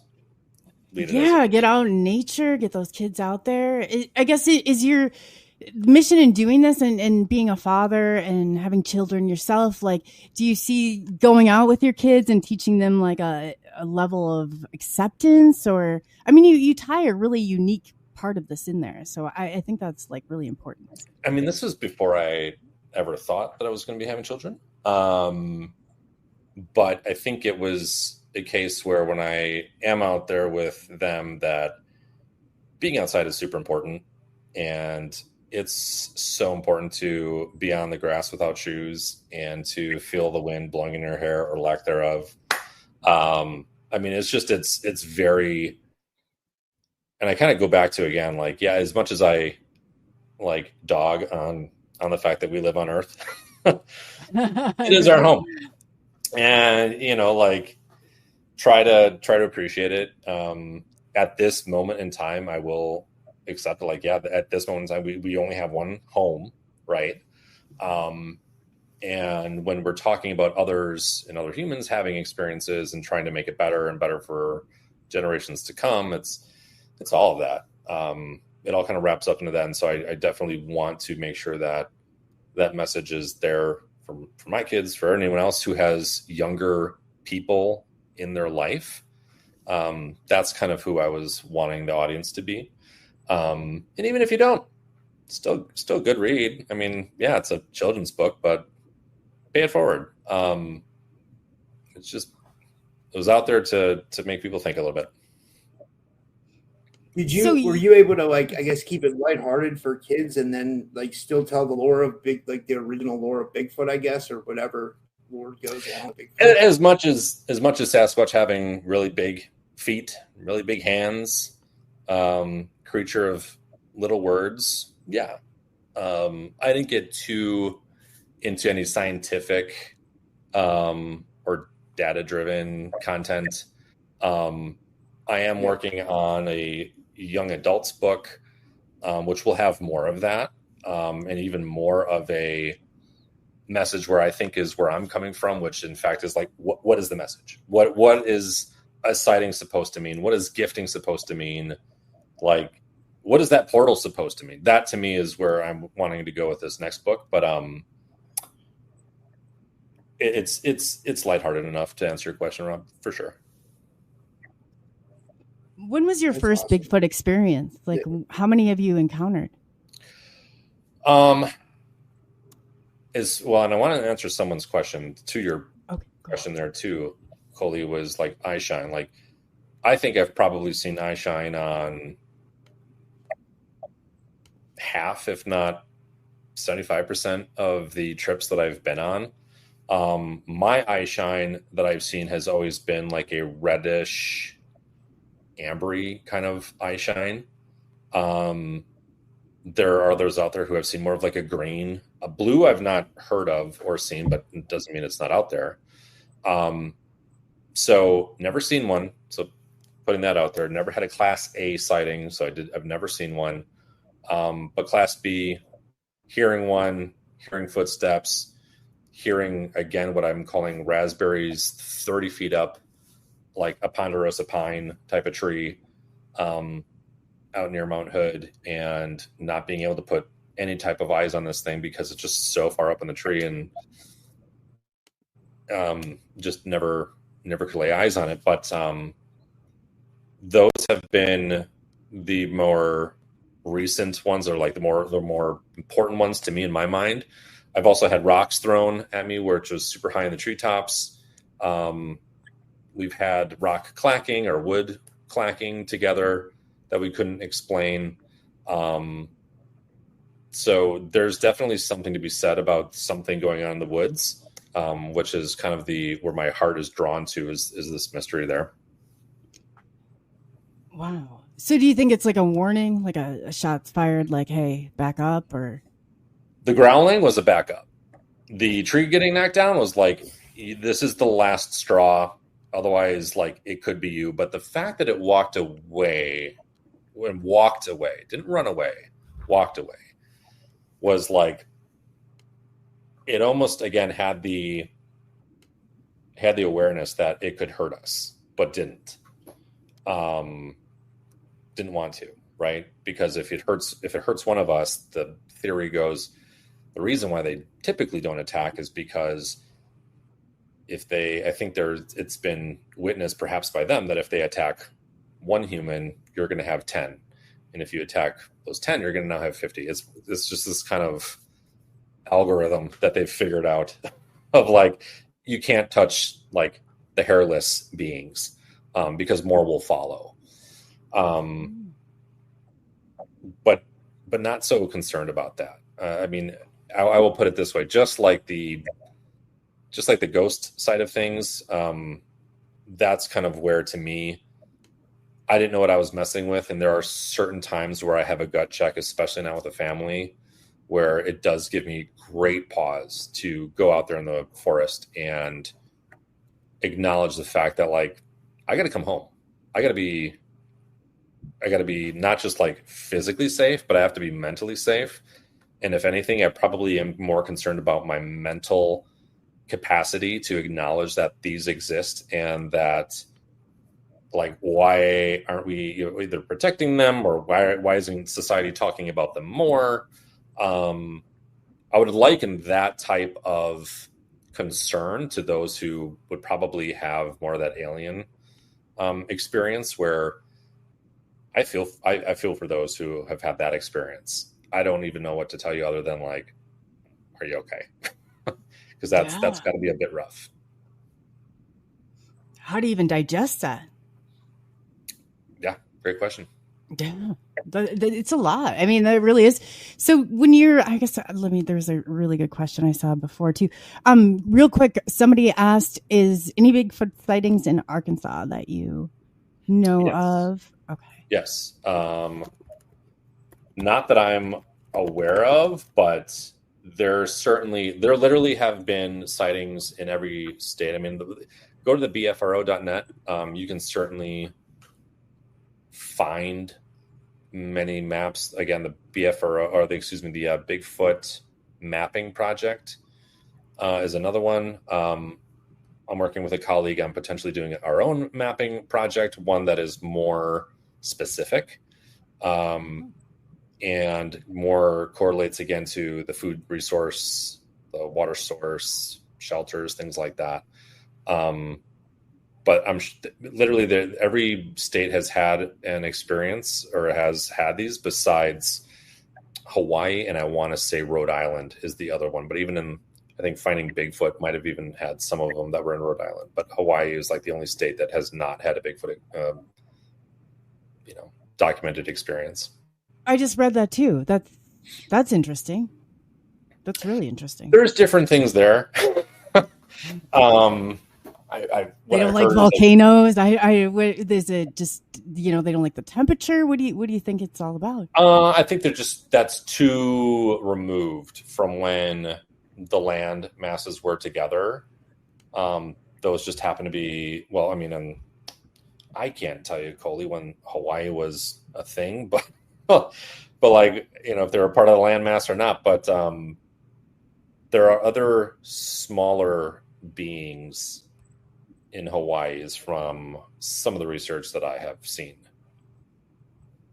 More hobbity type creatures, just like some of the hobbit type creatures that are like in Ireland, or fairy hobbit type creatures. Oh, that's interesting. That's really interesting. So do you think that keeps them out, or do you think that they don't like them? Like, they're afraid they're going to step on them? What do you think? I don't, that side of things. Like, I don't know enough about them to say whether or not, like, why they are what they are and what they do. But I would say that from, like, the reason why Sasquatch aren't there is, whether it's, again, A, part of the landmass, or B, they're not going to. I do believe that Sasquatch, and there are reports that Sasquatch do swim. I don't think that they're going to swim across, the ocean to get to another landmass.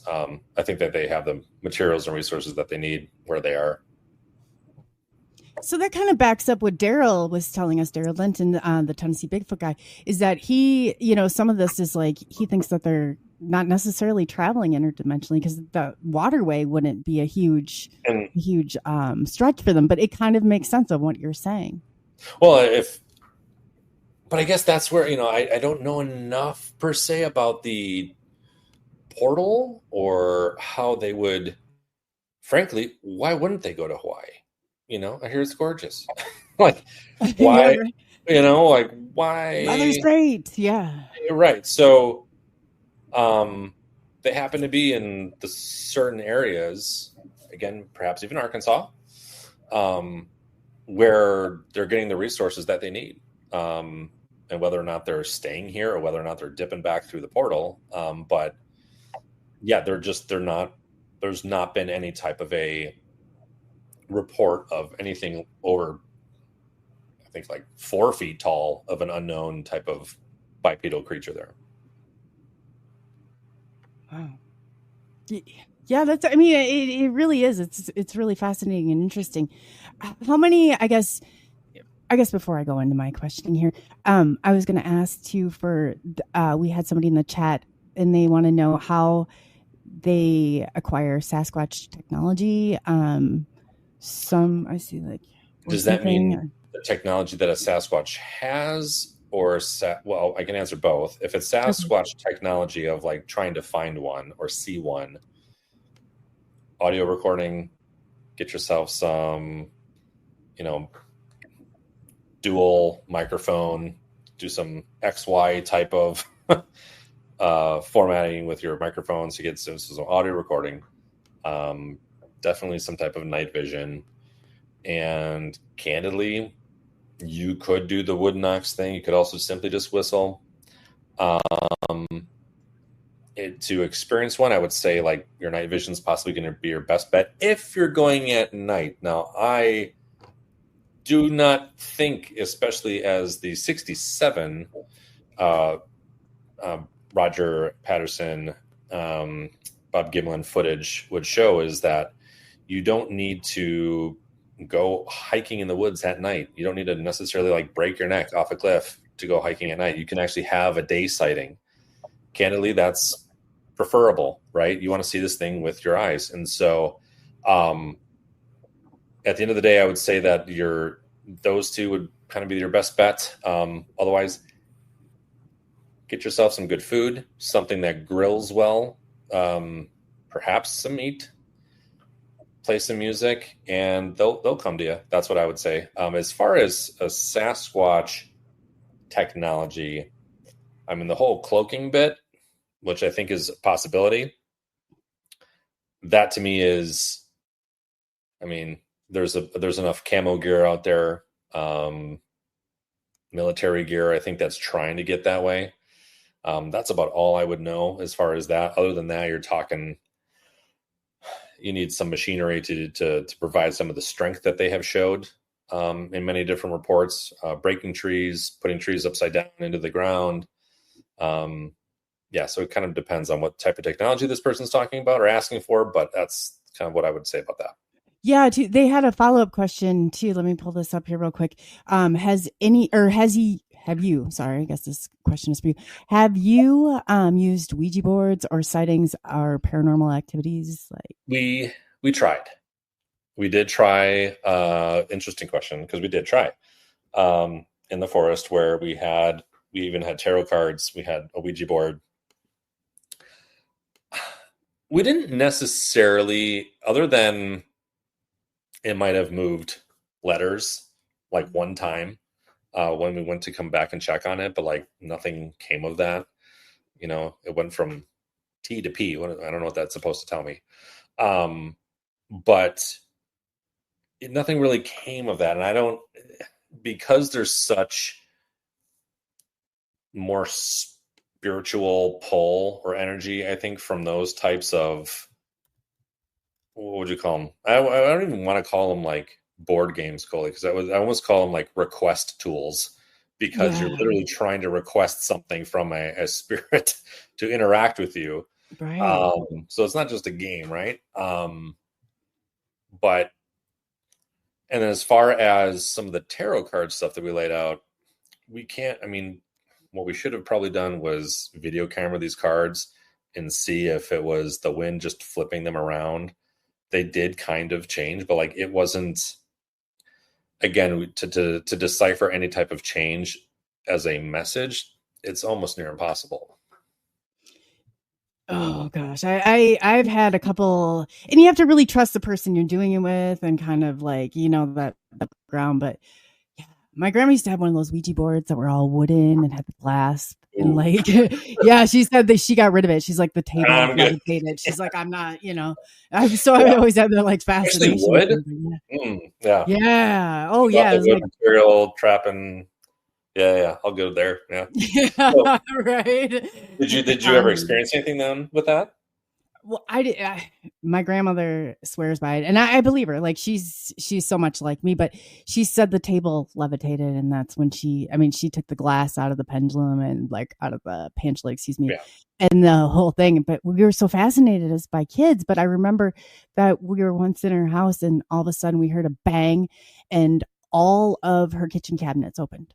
So you can go with it anywhere you want, but yeah, that is definitely, and I've heard of them too, but I've been in the paranormal places and they said no Ouija boards, no bringing the Ouija boards. And I made one out of a mirror and glass. So I was like, probably should. Yeah.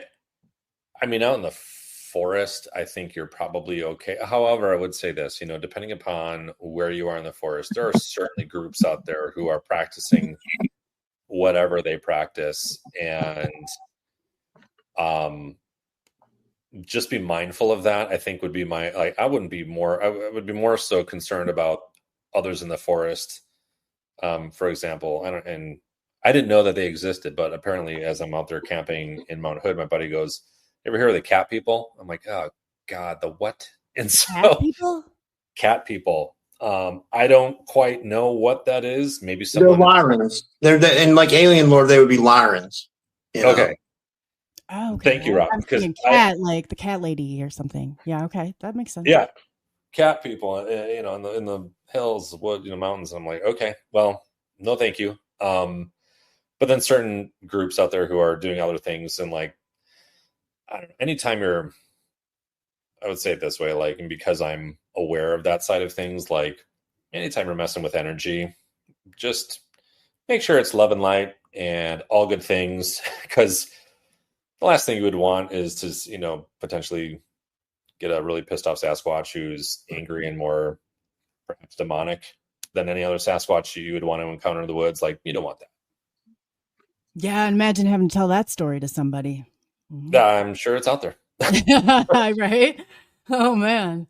I mean, so when you were talking before about the glowing eyes, does that mean, you didn't say glowing, you used a more professional term for it, but I'm envisioning like, oh yeah. So is that like glowing eyes? It's a reflective trait that I think that their eyes have, that where you can see something. I mean, there has to be some type of illumination to me, I think, to get that, whether it's a video camera, a campfire, like there has to be something to make it reflect.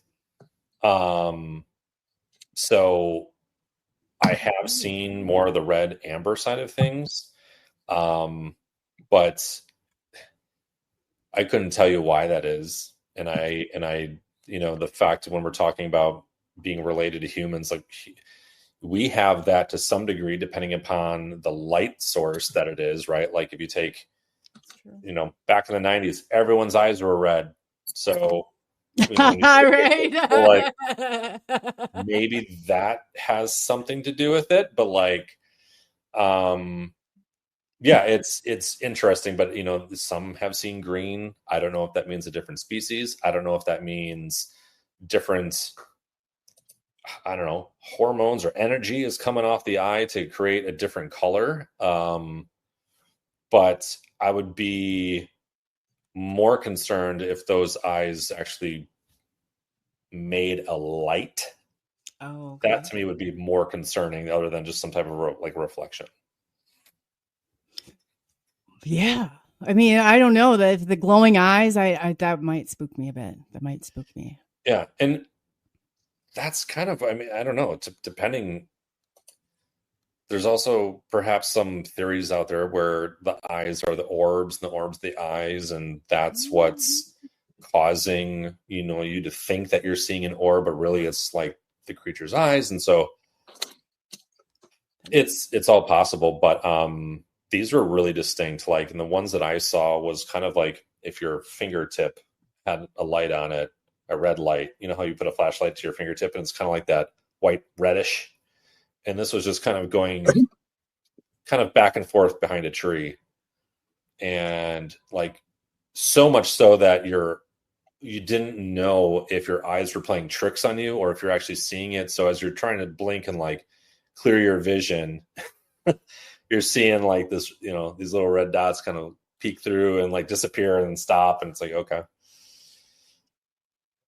I still, in my back of my head, I'm thinking about your joke about the 90s. I was thinking, man, the Visine, the parties, what we're smoking, I don't know, but our eyes were glowing. Yeah, and I guess, you know, it's all that, it depends on like the technology or the way in which our eyes were bouncing off the light. And, you know, there's plenty of animals that have that too. So it's interesting. Yeah. But I've not experienced the green or blue or any other color. But red amber is kind of what I've had.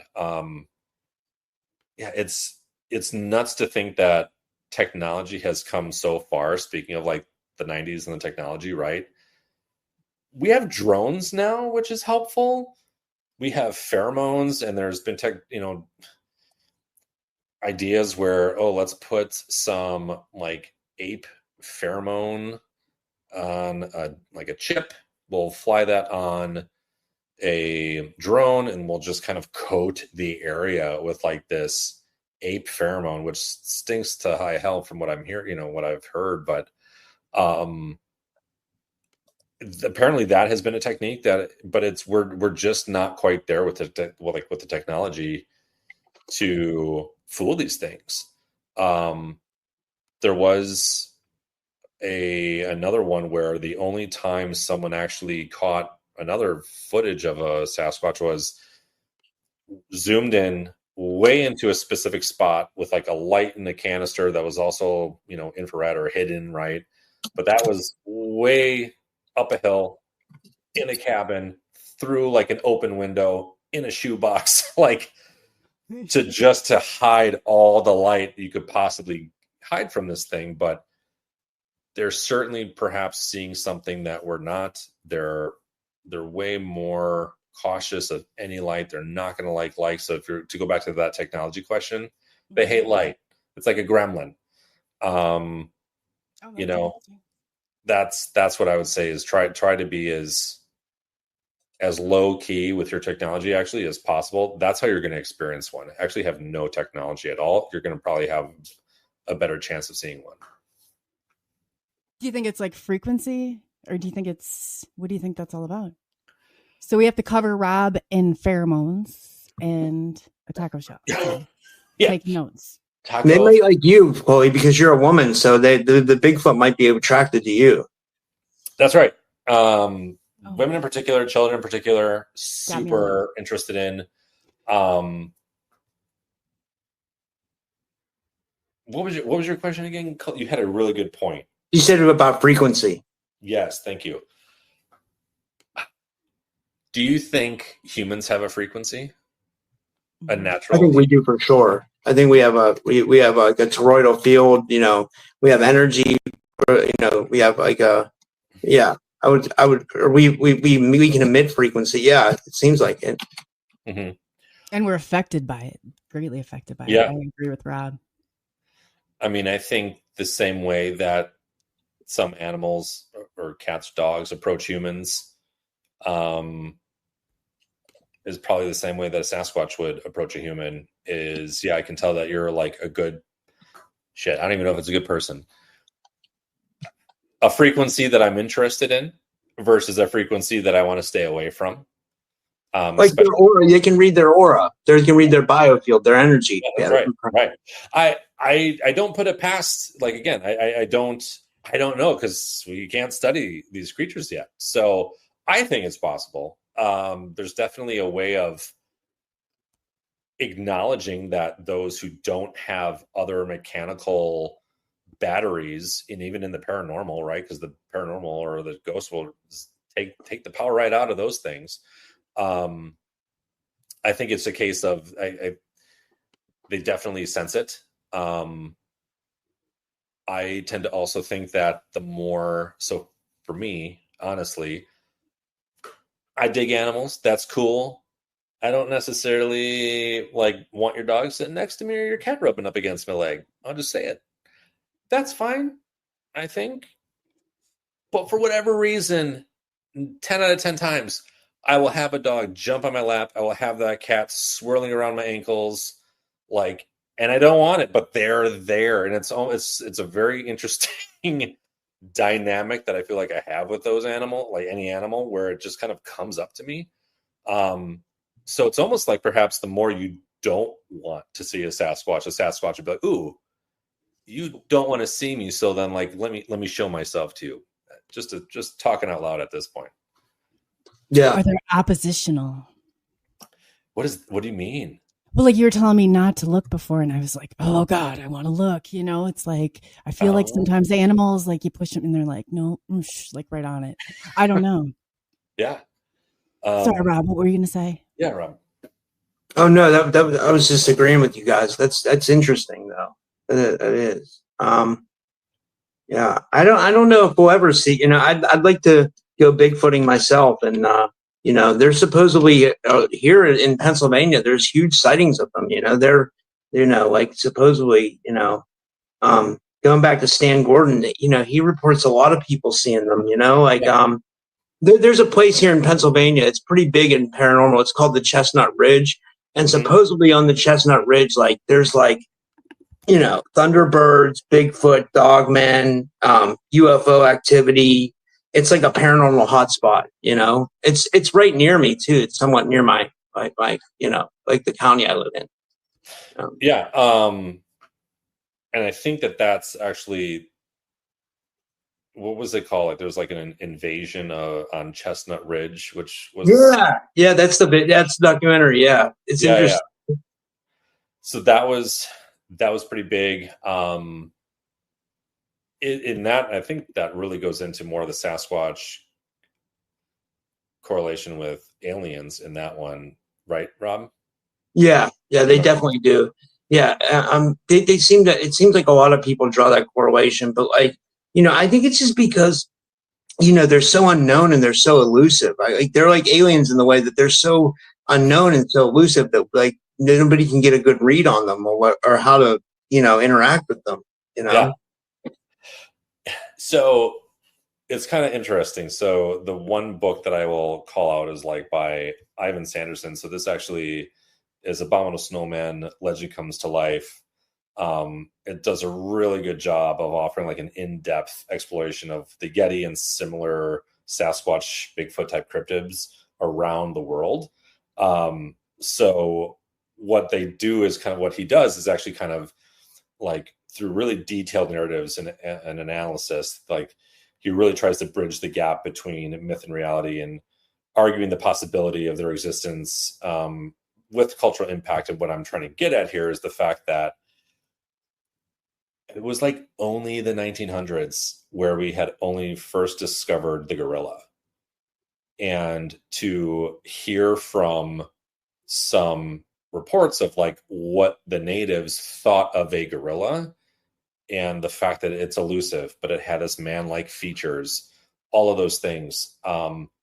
It's really important to note that, because at some point, I would imagine in the near future, we will finally have observed a Sasquatch, and what's the next creature, or even in the ocean or space, that it's what's the next thing that becomes, just your everyday, yep, this creature exists. You can go see it in a zoo, big whoop, type of creature.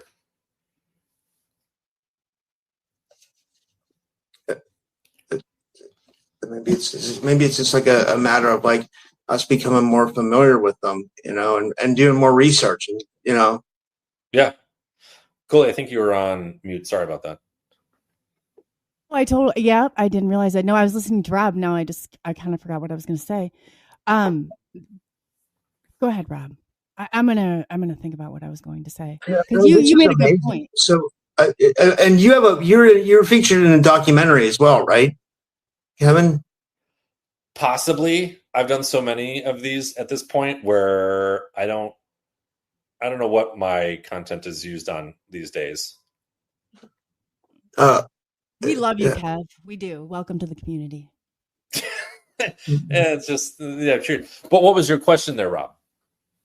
I was just seeing, like, I don't know. I'm trying to think if I have any more questions. I think I'm all out of questions, but like, maybe I could go back to the book. Like, so what did you want people to take away from the book? And would you say it's viably just as good for adults as it would be for children?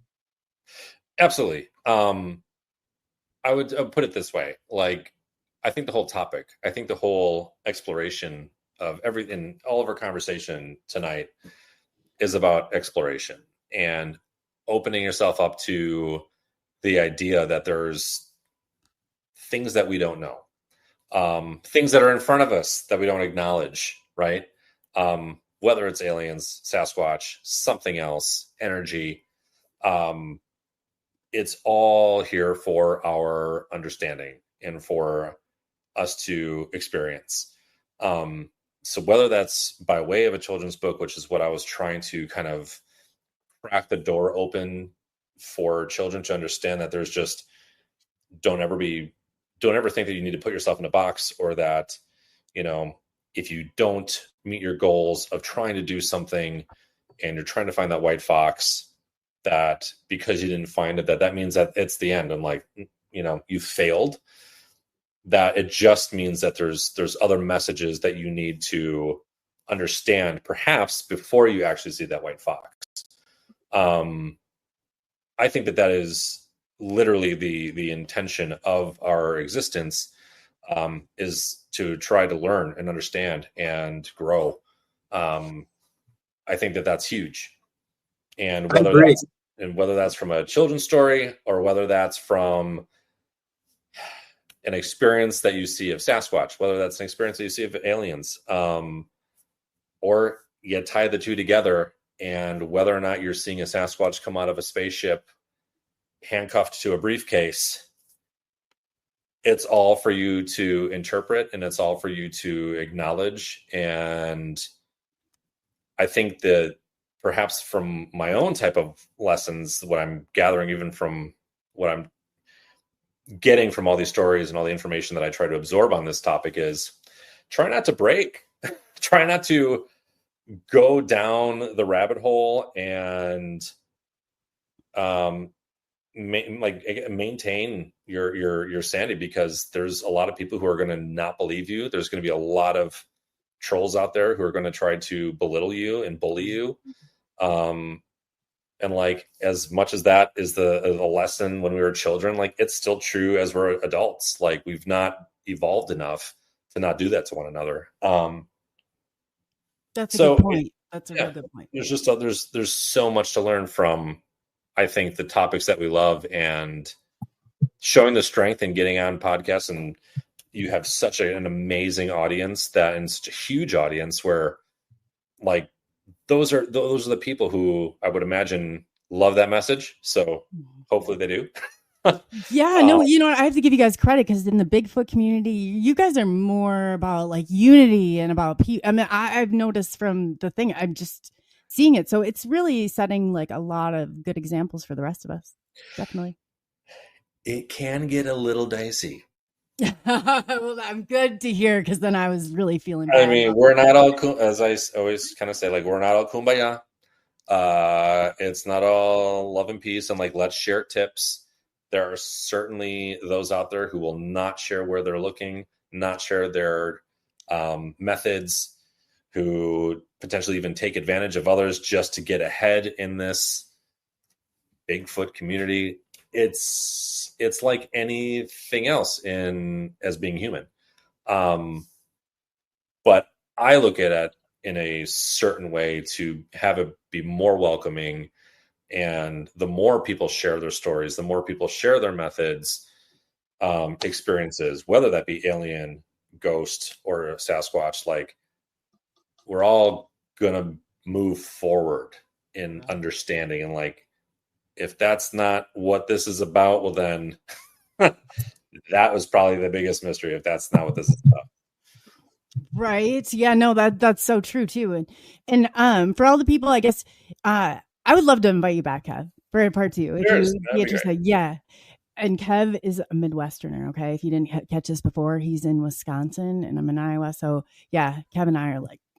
So anyway, Rob, he's kind of tail ending the Midwestern thing. He will get him along though. Yeah, we'll accept you as a Midwesterner, Rob. Yeah. David. No comment. No, he didn't want to be a part of that at all.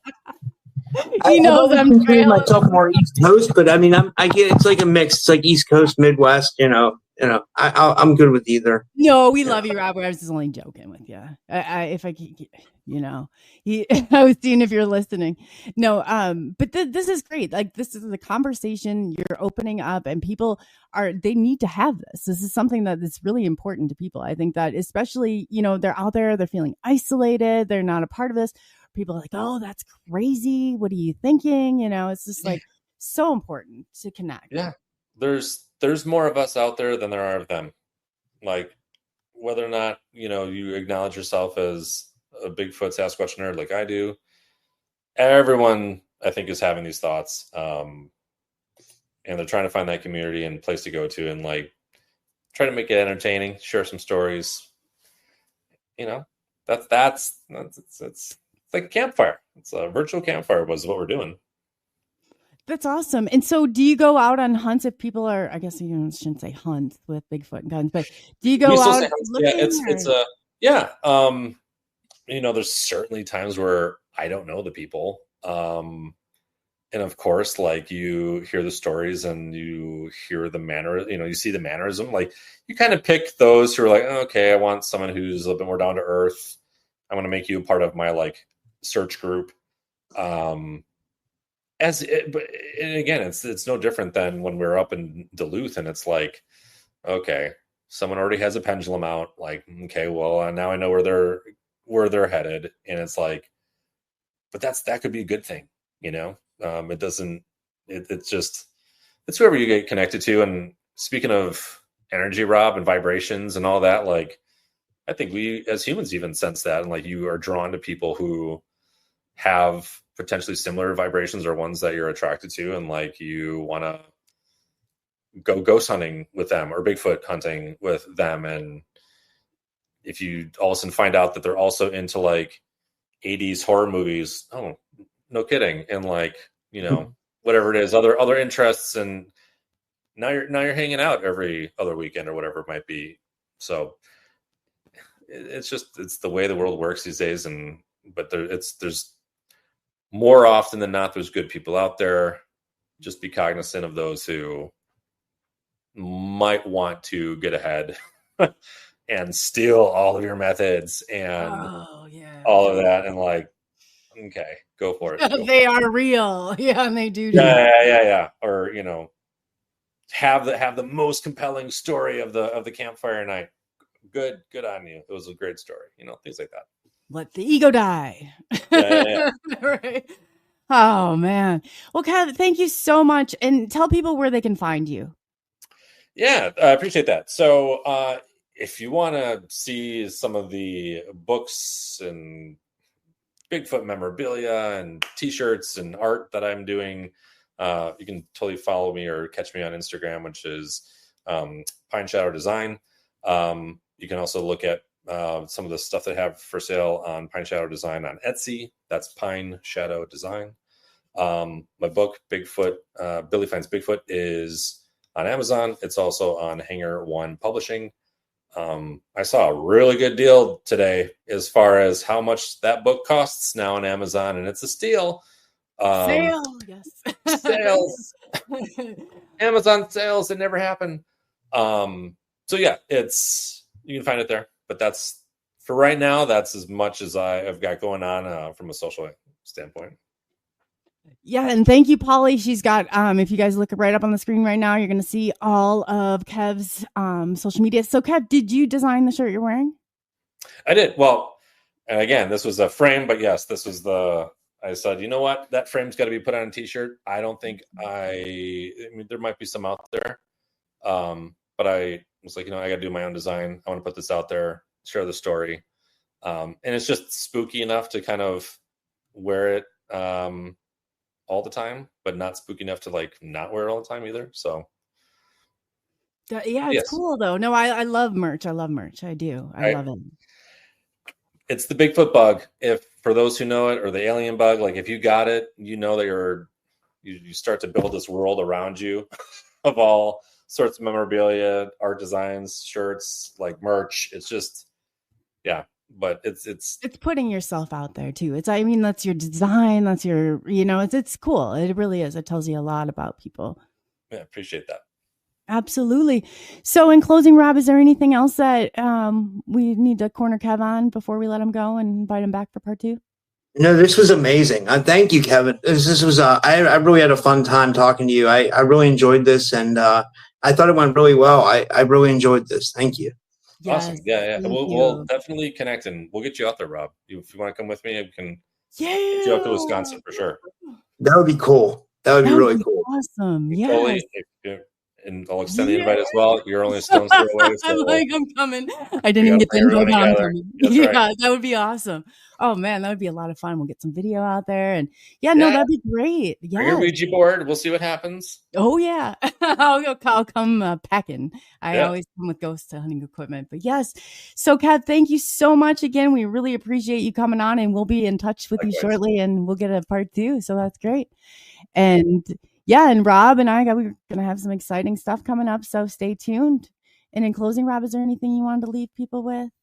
Nothing. I just been having internet connection issues today. I got kicked off. That's why I'm on my phone. That's why my image looks weird. Like I'm on my phone right now because, I got booted off. Like it wasn't you or it was the internet. Like it was like, I don't know, but I thought this went really great. It was another great show,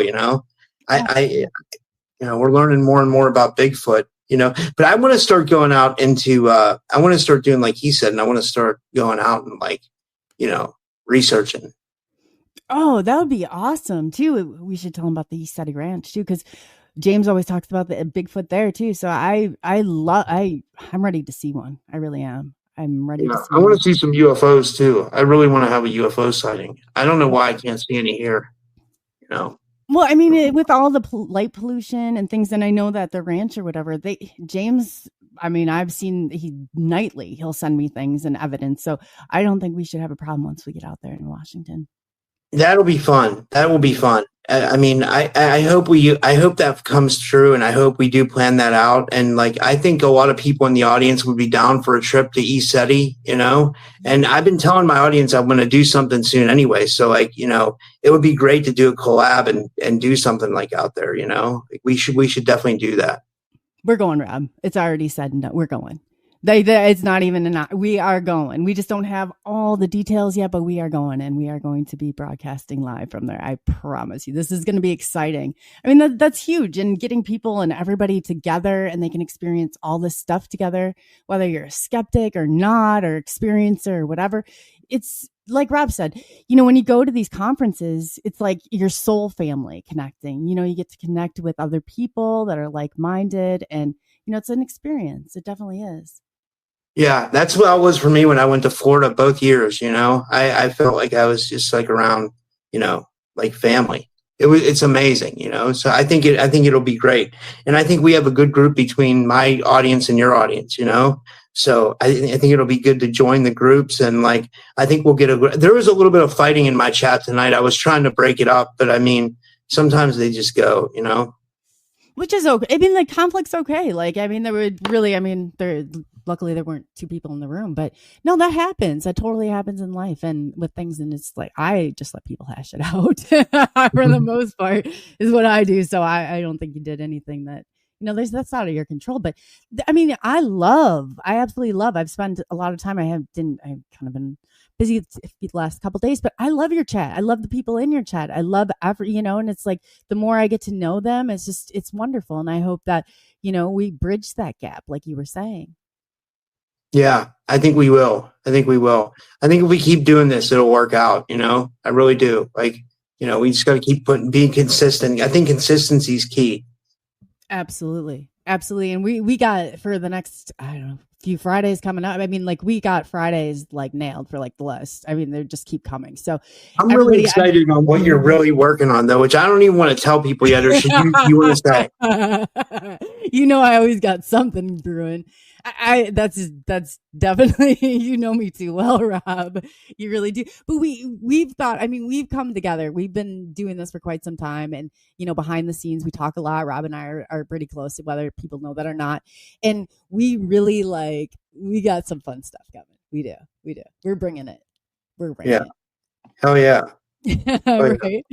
Well, in closing, this is absolutely, we want to thank everybody in chat, everybody who's been here. There's lots of positive comments. I love those.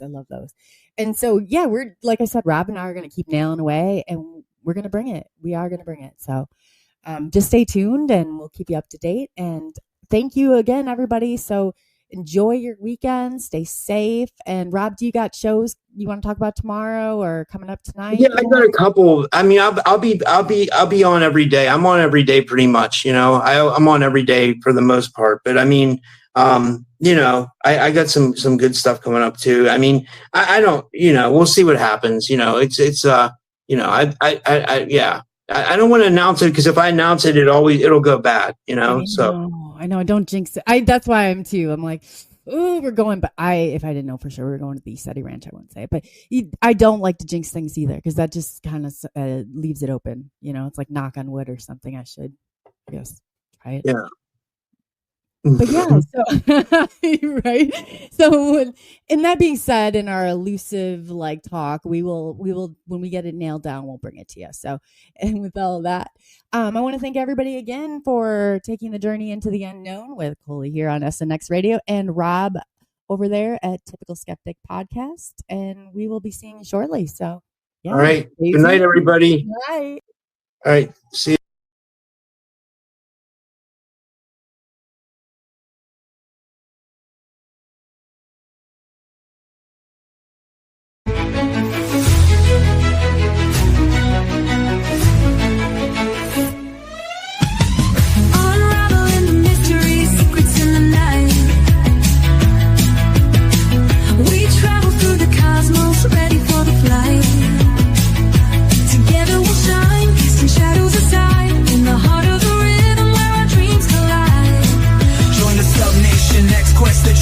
Our guide in the vast expanse, it's where we reside. Hands up to the sky, let the bass ignite.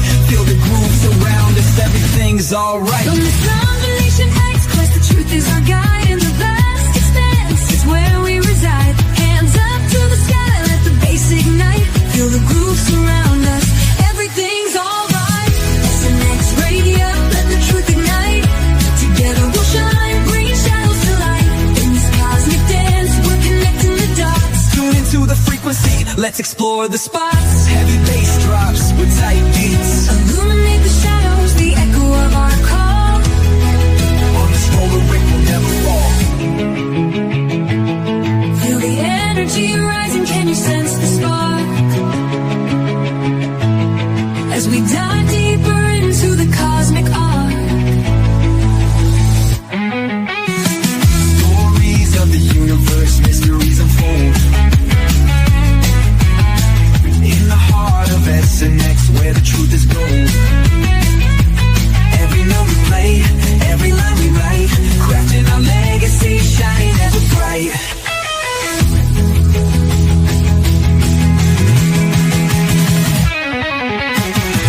SNX Radio, let the truth ignite. Together we'll shine, bringing shadows to light.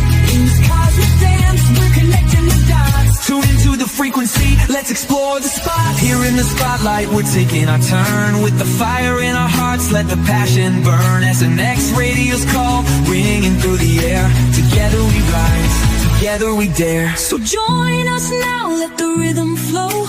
With SNX Radio, we're ready to go. Unraveling the mystery side by side, we stay.